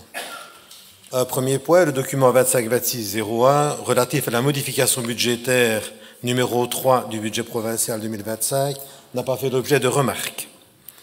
Il convient de retenir que l'ensemble des différentes adaptations génère au budget ordinaire, après la modification budgétaire numéro 3, les 2 résultats suivants. À l'exercice propre, un boni de 21 911 984 €. À l'exercice global, un boni de 34 751 €. Un deuxième point, le document 25-26-010 relatif au projet du budget provincial 2026 a été soumis aux différentes commissions chargées de faire un retour vers la commission 5 pour synthèse. La commission 1, la commission 3 et la commission 4 ont envoyé un rapport sans remarque sur le projet de budget. La commission 3 a envoyé son rapport trop tardivement. Il n'a pu être pris en compte par la commission 5. Tout comme la commission 5 n'a pas pu prendre en compte des informations ultérieurement reçues à propos de la réforme des APE. La commission 5 a quant à elle formulé plusieurs remarques ou questions sur le projet de budget 2026. Un premier membre demande à prendre la parole pour plusieurs points. Il constate que les dépenses de personnel hors subvention de traitement représentent 63% des dépenses ordinaires, mais s'interroge sur le fait que ces dépenses diminuent par rapport au budget initial 2025. Le directeur financier précise que celles-ci sont en diminution constante depuis 2020, suite aux mesures structurelles prises notamment par le non-remplacement des départs à la pension, mais aussi par l'impact budgétaire lié au décalage temporel entre la provision de la cotisation de responsabilisation payée chez ETIAS et le décompte réel. Ce même membre constate que les frais de fonctionnement diminuent fortement et s'interroge si cela est essentiellement dû au coût de l'énergie. Le directeur financier et sa collaboratrice confirment effectivement le fait, car c'est le fruit des actions menées depuis plusieurs années, notamment avec les différents investissements en matière d'économie d'énergie, la baisse des températures dans les locaux, mais aussi un nouveau marché et des prix qui se stabilisent après une longue période de crise et des pics de prix. On revient à des prix proches d'avant la crise. Un troisième point est soulevé par ce membre, qui prend acte de la volonté exprimée d'organiser une grande campagne de communication de notoriété de la province de Liège, et elle souhaite en connaître le coût. La députée en charge de la communication confirme cette intention et que le budget communication est augmenté de 50 000 €, tout en précisant que le coût réel n'est pas encore fixé, car nous ne sommes, dit-elle, qu'au début d'un processus qui globalement reprend l'analyse sur les possibilités internes, l'identification d'experts en interne, le recours possible à un support externe, le but étant de mettre en adéquation les moyens à mettre en œuvre et les objectifs visés par cette campagne. Un quatrième point soulevé par le membre qui souhaite savoir à quoi correspondent les 2 millions en recettes pour le personnel handicapé. Pour les personnes handicapées. Le directeur financier explique que cette somme correspond aux différentes indemnités reçues suite à la reconnaissance par la VIC des dossiers du personnel selon son handicap et ou l'adaptation de son lieu de travail. Cinquième remarque de ce membre qui souhaite connaître la différence entre dépenses facultatives et dépenses obligatoires. Le directeur financier précise que la dépense obligatoire est, comme son nom l'indique, liée à une obligation, un contrat passé, une convention, une base légale. La dépense facultative, elle, n'est pas obligatoire et résulte de la volonté seule du collège ou du conseil. Elle pourrait donc dès lors ne pas être engagée. Sixième remarque, pour terminer, ce membre demande pourquoi le poste traitement des députés provinciaux au projet de budget 2026 est inférieur à celui de la dernière mode but 2025. Vous allez avoir la réponse. Le directeur financier répond que dans le budget 2025, il fallait prendre en compte les obligations de fin de mandat des députés sortants. Un autre membre s'interroge sur la différence importante du chiffre de recettes des intérêts sur les billets de trésorerie par rapport à la dernière mode but 2025. Le directeur financier répond qu'il applique une gestion prudente et qu'il ne veut pas trop anticiper de recettes, surtout dans le monde de la finance, et qu'il préfère adapter ce poste au fil du temps. Il a aussi complété sa réponse en disant qu'il avait réparti une partie de recettes sur un nouveau produit, les certificats de trésorerie. Madame la députée en charge du budget informe la Commission que l'intervention de la province dans le financement des zones de secours vient seulement d'être transmise par la région avec une trajectoire de financement à 100% pour 2030. Pour 2026, il faudra prévoir à la prochaine modification plus 5 millions pour ce poste, car il n'est maintenant plus possible de procéder à la modification des documents au jour d'aujourd'hui. Cet ajout pour 2026 ne compromet pas le résultat de l'année. Un membre demande si nous avons reçu l'avis de la Cour des comptes. Le directeur financier rappelle que ces services ont attendu jusqu'au dernier moment le montant exact qui devait venir de la région wallonne pour l'intervention des zones de secours, ce qui a retardé l'envoi du projet à la Cour des comptes. L'avis devrait donc nous parvenir le 4 ou le 5, dit-il, d'une manière optimiste ou pessimiste, selon, et sera mis directement sur le portail des conseillers des réceptions. Il nous invite à se rendre directement au paragraphe conclusion de l'avis qui sera reçu, tout en rappelant que la Cour des comptes n'est pas notre tutelle, mais un organe d'avis en ce qui nous concerne. Un membre prend alors la parole pour regretter le retard de la tutelle dans la transmission de l'information sur le montant de la dotation pour les zones de secours, ce qui met les agents provinciaux en difficulté dans leur travail. Il s'insurge contre la manière dont la région se comporte vis-à-vis de la province et notamment aussi contre les différentes déclarations d'un membre du gouvernement voulant affecter le personnel provincial désœuvré, dit-il, en renfort des CPS. Pas le membre, c'est le ministre. Ce membre souhaite que la province envoie officiellement un courrier exprimant son mal-être par rapport à ses agissements. Ce membre clôture son intervention en confirmant qu'il n'aura aucun souci à soutenir cette démarche. Madame la députée intervient en disant qu'elle partage ce constat et informe que par ailleurs des membres de l'APOE rencontreront lundi prochain le ministre de tutelle. Enfin, 10e remarque, un membre demande si une recette complémentaire Enodia est comprise dans le budget comme l'ont reçu plusieurs communes. Le directeur financier dit n'avoir rien reçu comme notification. Il n'y a donc pas ce type de complément repris dans le projet de budget 2026. Vous le constatez donc, une réunion riche en questions sur le projet de budget 2026 qui avait été présenté en commission 5 le 8 octobre dernier. Je me limiterai à vous faire part des conclusions émises notamment par le directeur financier et au nom des membres de la commission 5, je souhaite avant tout le remercier ainsi que ses collaborateurs et collaboratrices pour le travail effectué et les documents présentés. Ces conclusions sont les suivantes.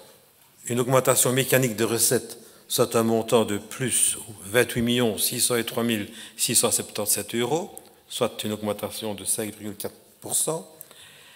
Une contraction des dépenses en lien avec les différentes réformes menées avec une augmentation mineure de 2 432 773 €, soit 0,46%. La génération sans porter atteinte à l'exercice des différentes missions provinciales de résultats positifs à l'exercice propre de 26 288 217 €. Les recettes couvrent la totalité des dépenses 2026. Dans le cadre de l'exercice 2026, il n'est donc pas nécessaire, contrairement aux autres années, de rapatrier un montant des réserves pour couvrir l'évolution des dépenses ordinaires. Il est toutefois nécessaire de prélever sur les réserves, un montant total de 5 260 000 € pour équilibrer l'exercice global et financer le budget extraordinaire à hauteur de 30 760 000 €. Les réserves budgétaires passent un peu plus de 250 millions, mais bien entendu sans tenir compte de la nouvelle dotation à prévoir pour la zone de secours, ni le problème des APE. À l'extraordinaire, le budget se situe à un montant de 42 365 000 €, dont 33 785 d'investissement et 5 millions d'entrée dans le capital du CHR de Huy. La conjonction de l'état des réserves, de l'augmentation des recettes en 2026 et de la contraction des dépenses nous permet d'envisager sereinement l'avenir, tout en garantissant un certain nombre d'investissements ainsi que la pérennisation des missions provinciales, en attendant une éventuelle réforme annoncée et une montée en puissance des provinces au sein des zones de secours telles que c'est prévu. Troisième point, le document 25-26-011 relatif aux emprunts nécessaires pour couvrir les premières séries de dépenses extraordinaires à hauteur de 10 990 000 €, dont 5 millions pour les établissements scolaires. Ce point n'a pas suscité de remarques de la Commission. Je vous remercie pour votre attention. Je vous remercie, Monsieur le conseiller provincial, pour ce rapport particulièrement complet. En ce qui concerne les documents 25-26-02 à 09 relatifs aux taxes provinciales, j'invite à la tribune Madame Valérie Euchamp pour son rapport sur ces 8 documents.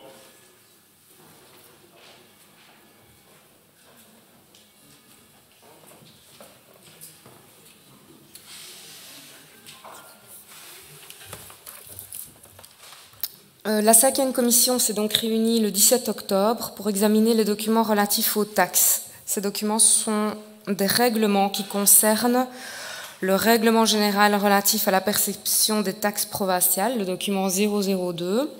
En gros, on y explique qu'on ne peut pas faire n'importe quoi en matière de taxes, qu'elles sont établies sur base d'une circulaire ministérielle.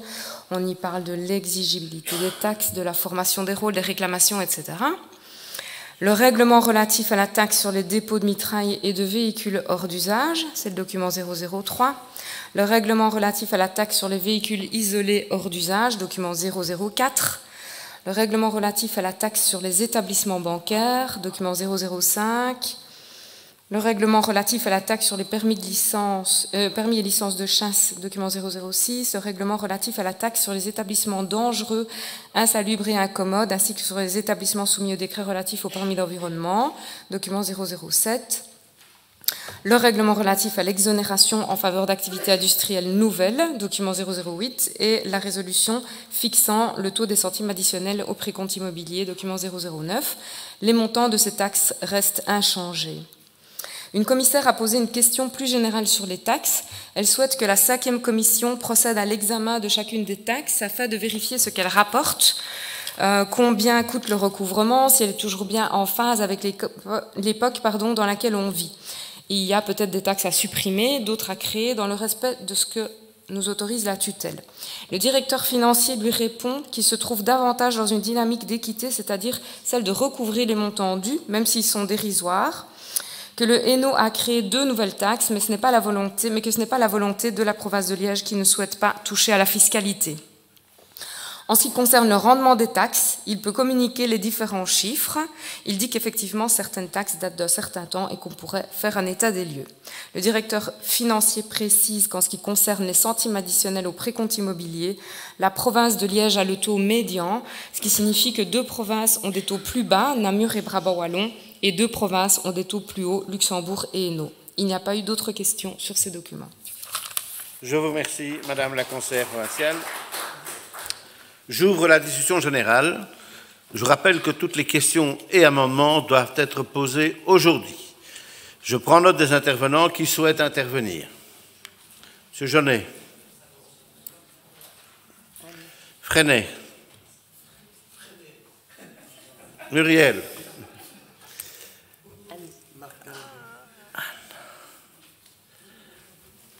Marc.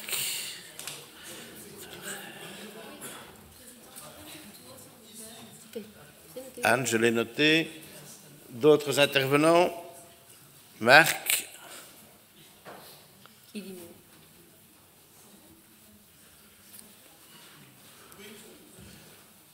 OK. Alors, j'invite Hubert Jaunet à la tribune.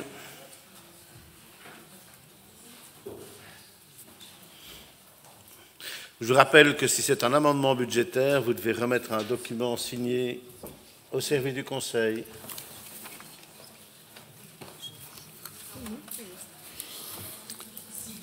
Vous avez la parole, Monsieur le conseiller. Merci, Monsieur le Président.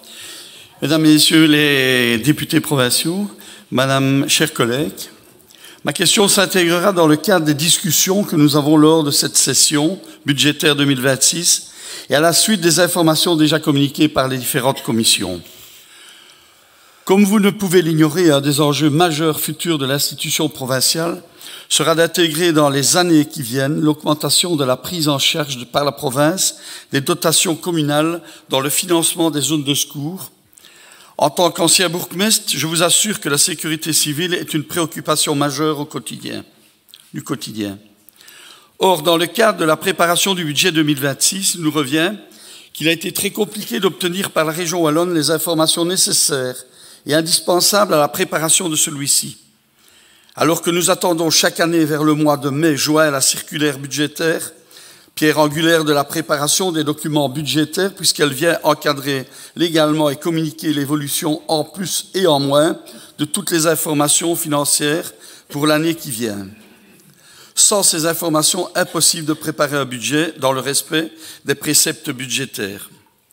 Cette année, alors que les informations financières principalement concernant le financement des zones de secours étaient annoncées par Monsieur le ministre Duquesne lui-même en juillet, elles ont été reportées de semaine en semaine, jusqu'à recevoir la dite circulaire budgétaire 2026 au mois de septembre, et sans les chiffres prévisionnels de prise en charge par les provinces du financement des zones de secours. Sans ces éléments, le Collège provincial a estimé qu'il n'était pas possible de présenter un budget sans connaître cet élément déterminant pour la validité des finances provinciales. D'autant que nous devions, en septembre encore, recevoir incessamment sous peu les fameux chiffres. Il a donc été décidé de reporter la décision quant au projet de budget 2026, ne permettant pas, dans ce cadre, à la Cour des comptes de réaliser son contrôle pour les commissions budget, comme c'est de coutume. Ainsi, le 2 octobre dernier, et afin de respecter les délais de commission et de la session budgétaire, ne disposant toujours pas de ces éléments, alors que la région wallonne s'était engagée à nous communiquer les chiffres dans ce cadre de la préparation des budgets, le Collège provincial a décidé d'avancer sans ces chiffres afin de respecter les différentes obligations légales de Wallonie elle-même, dont celle d'avoir un budget au 31/12/2026.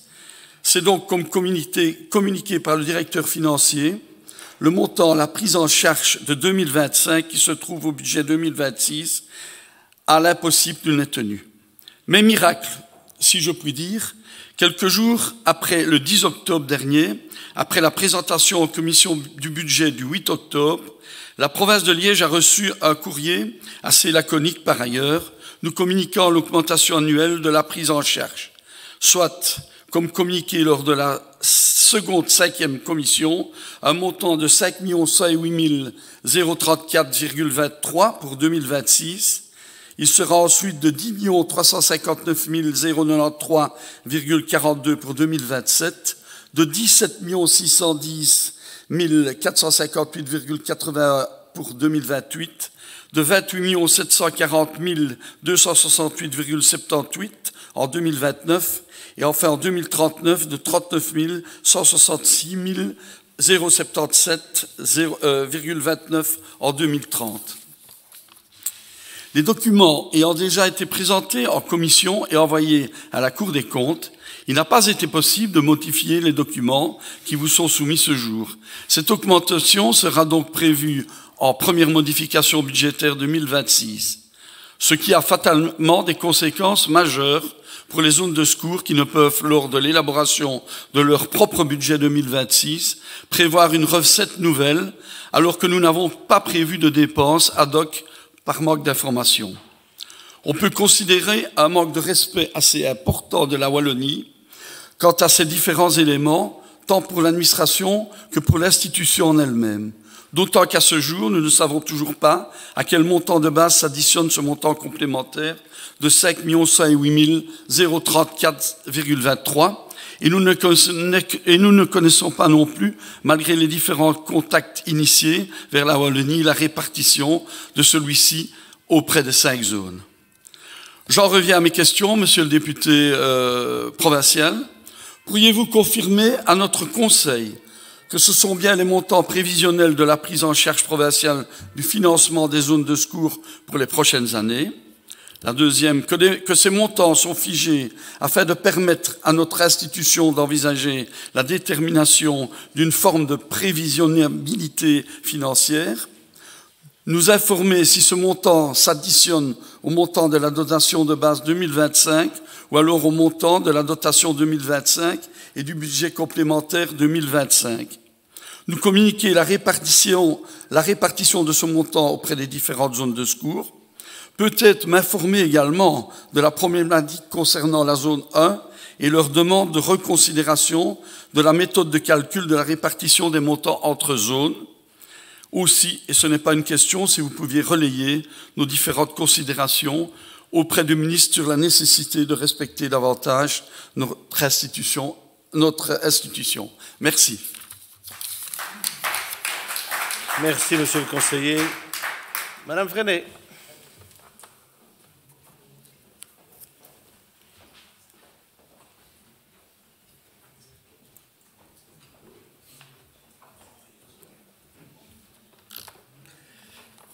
Mesdames, Messieurs, chers collègues, au nom du groupe écolo, je vais déposer des amendements budgétaires. Non, Madame Firquet, je ne ferai pas le genre cette fois-ci. La session prochaine, peut-être. Pour le groupe écolo, je dépose ce jour un amendement budgétaire d'1 € prévisionnel au budget. Le financement de la province de Liège a ce site particulier que l'essentiel de son financement provient des centimes additionnels prélevés sur le précompte immobilier.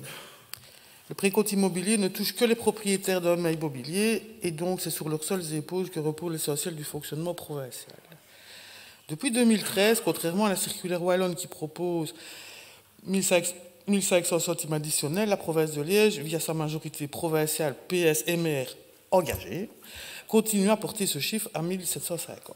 Notre budget prévisionnel étant non plus dans le rouge, mais dans le vert, signal très encourageant pour l'avenir, nous vous proposons de baisser ce taux d'imposition et de trouver sa compensation, entre autres manières de percevoir des taxes, en revoyant celles-ci à l'aune de la modernité et surtout en analysant la pertinence de celles-ci au regard de leur perception, parfois chaotique et souvent à perte. Pour le groupe écolo, je dépose ce jour un amendement budgétaire de 50 000 € en culture/supracommunalité. La Fédération Wallonie-Bruxelles faisant défaut à reconnaître et à subventionner 2 bibliothèques du territoire de la province de Liège, Traux et Bassange, alors qu'elles étaient bien dans les conditions décrétales et que les équipes ont mené pour se faire un travail titanesque, je dépose cet amendement afin de doter ces 2 communes de moyens financiers afin de poursuivre leur engagement respectif vis-à-vis de leur population en matière de lecture publique. Pour le groupe écolo, je dépose ce jour un amendement budgétaire d'1 € prévisionnel en emploi. Au vu des annonces du gouvernement wallon sur la suppression des APE provinciaux, je souhaite que soit effectué un cadastre social, nombre équivalent temps plein économique, budget, impact budgétaire, des emplois appuyés de la province et des zones de secours afin de déterminer l'impact de ces annonces sur le budget en emploi constant. Cet amendement budgétaire est une demande d'inscription au budget de la totalité de l'impact de ces annonces pour les années à venir. Pour le groupe écolo, je dépose ce jour un amendement budgétaire d'1 € provisionnel en supracommunalité, développement d'un projet de halte-garderie itinérante. Certaines communes de la province de Liège n'ont pas de halte-garderie ni même de crèche, par manque de moyens parfois, mais aussi par manque de volonté politique. De jeunes parents travailleurs ou non ont un besoin criant de structures de garde, mais aussi de structures où rencontrer d'autres parents. Ce que je vous propose, c'est d'allier les deux.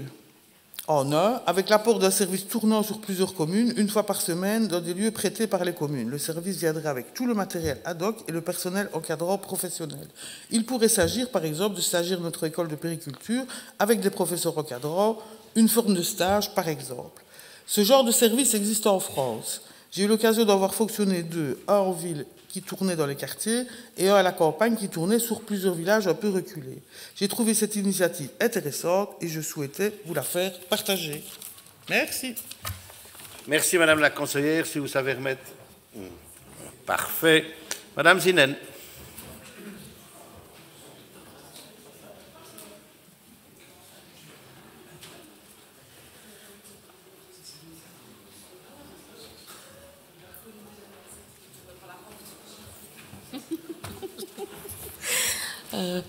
Monsieur le Président, Madame la députée présidente, Mesdames, Messieurs les députés, Monsieur le député Luc Lejeune, chers collègues, comme nous en avons parlé tout à l'heure, le gouvernement MR engagé a décidé de réaliser des économies dans le système des aides à l'emploi, ce qui entraîne la perte du droit au système APE pour les provinces.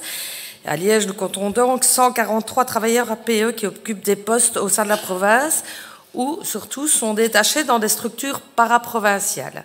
Monsieur le député, quelles mesures envisagez-vous de mettre en place pour garantir l'avenir de ces travailleurs dans le cas spécifique des structures paraprovinciales et comment comptez-vous les soutenir et les informer des mesures prises dans le cas justement spécifique des budgets provinciaux et des budgets de ces structures paraprovinciales? Je vous remercie. Merci, Madame la conseillère. Si vous savez remettre votre question... Voilà. Alors, Monsieur Delray.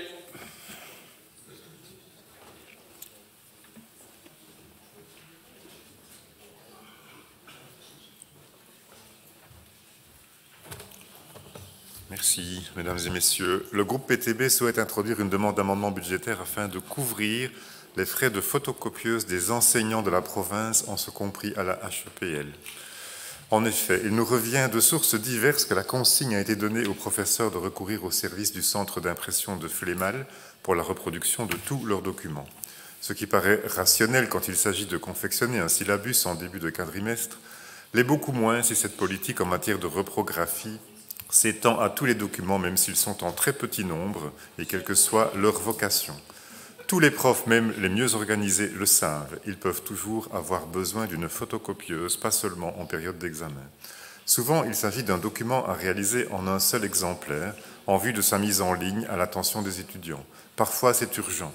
Or, malgré la bonne volonté des agents du service d'impression, les délais sont parfois de plusieurs semaines, 2 à 3 semaines, nous dit-on, et il arrive que les profs ne reçoivent pas leur matériel pour le jour prévu. La nécessité de passer par le centre d'impression pour ce genre d'opération est dès lors vécue comme une source de frustration et comme une complication injustifiée du quotidien des enseignants.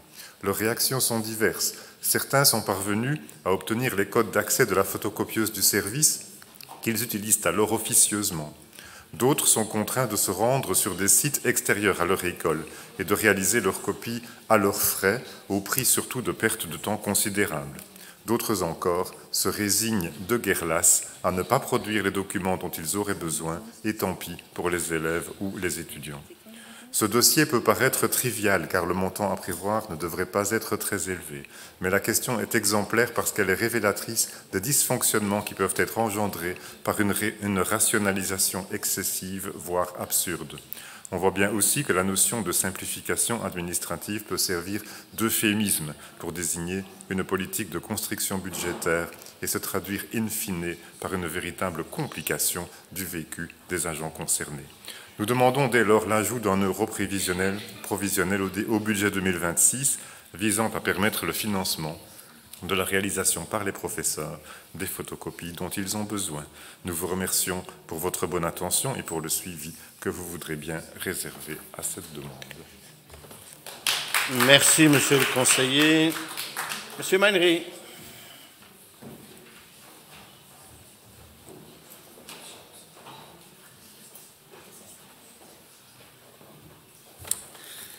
Merci, Monsieur le Président, Monsieur le Directeur Général, Mesdames et Messieurs les députés, chers collègues.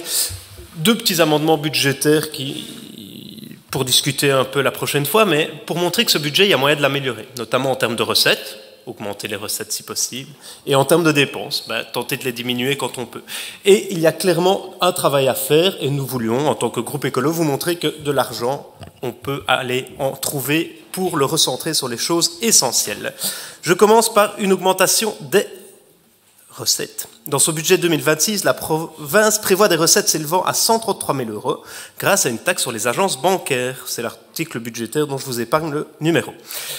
En 2019, déjà ici, j'évoquais la modification potentielle de cette taxe qui s'élève actuellement à 372 € par agence sur la province de Liège. Une somme, 372 €, vous en conviendrez, plutôt anecdotique pour une agence bancaire et qui n'est pas indexée depuis des années. Certains ici ont promis de ne pas indexer des taxes qui impactaient les citoyens, ils ne l'ont pas fait. Par contre, les agences bancaires ont décidé de ne pas les indexer. Très bien. Je propose ici d'augmenter cette taxe à 617,15 €. Pourquoi? Parce que c'est le prescrit maximum de la région wallonne. Et ça permettrait d'augmenter les recettes de l'ordre de 87 000 €, c'est-à-dire de les porter à environ 220 000 €. Voilà pourquoi je vous propose de modifier les recettes à 220 000 € pour l'article budgétaire 40 701 090 01 consacré aux recettes des taxes sur les agences bancaires. Au rayon des dépenses, là, il y a un vrai travail de toilettage qui pourrait être fait, parce qu'ici, chaque année, on vote la même chose, on ne se pose pas trop de questions, on évite de s'endormir, mais il y a des vrais projets à mener, des vraies politiques à mener, un vrai budget à toiletter, et malheureusement, ce travail, je trouve qu'il est trop peu fait par vous, messieurs et mesdames les députés. On se demande parfois, on lit le budget, on se dit, mais c'est la même chose depuis 20 ans, est-ce qu'ils n'ont pas envie d'un petit peu revoir ça? Et donc, une des choses ici dont on a déjà parlé et que nous redéposons à titre exemplatif, c'est que la province prévoit 50 000 € pour l'acquisition d'œuvres d'art. C'est l'article budgétaire 762, 997, 762, 24 2000. Le Collège défend lui-même un recentrage des politiques provinciales sur ses missions essentielles. Ce poste budgétaire ne nous semble pas revêtir ce caractère essentiel. Je rappelle ici que la politique culturelle est principalement une compétence de la communauté française, mais pas seulement, on est d'accord, mais pourquoi ne pas se concentrer sur nos missions essentielles, d'autant plus qu'on est en train d'essayer, enfin, vous avez promis de réformer ces provinces, voire de tout doucement aller vers leur extinction. Donc, la province disposera encore, malgré cette éventuelle suppression de 50 000 €, d'un budget consacré à l'acquisition d'œuvres d'art, via l'Artothèque ou le Musée de la Vie wallonne, pour 20 000 €, ben, c'est déjà pas mal. Et enfin, l'accent pourrait ainsi être mis sur la valorisation de l'importante collection provinciale qui prend la poussière. Voilà pourquoi je vous propose la mise à zéro de l'article budgétaire susmentionné pour l'acquisition d'œuvres d'art. Pas mal, non? Plus 50 000 € de recettes, plus 83 000 € de recettes, le groupe écolo fait le job. Je vous remercie. Je vous remercie, monsieur le conseiller. Plus d'interventions? OK. Si plus personne ne souhaite intervenir, je clôt la discussion générale. Dernier point de l'ordre du jour, approbation du procès-verbal de la séance du 25 septembre 2025. Aucune réclamation n'ayant été déposée en ce qui concerne la rédaction du procès-verbal de notre dernière réunion, je le déclare approuvé et déclare close la séance publique de ce jour. Nous nous retrouvons dès demain, mardi 4 novembre à 16h30 pour la prochaine réunion du Conseil provincial. N'oubliez pas de rendre votre boîtier de vote à l'agent du service du Conseil, Madame Marilène Ronac, qui se trouve à l'entrée de la salle. Je vous remercie. Bonne soirée.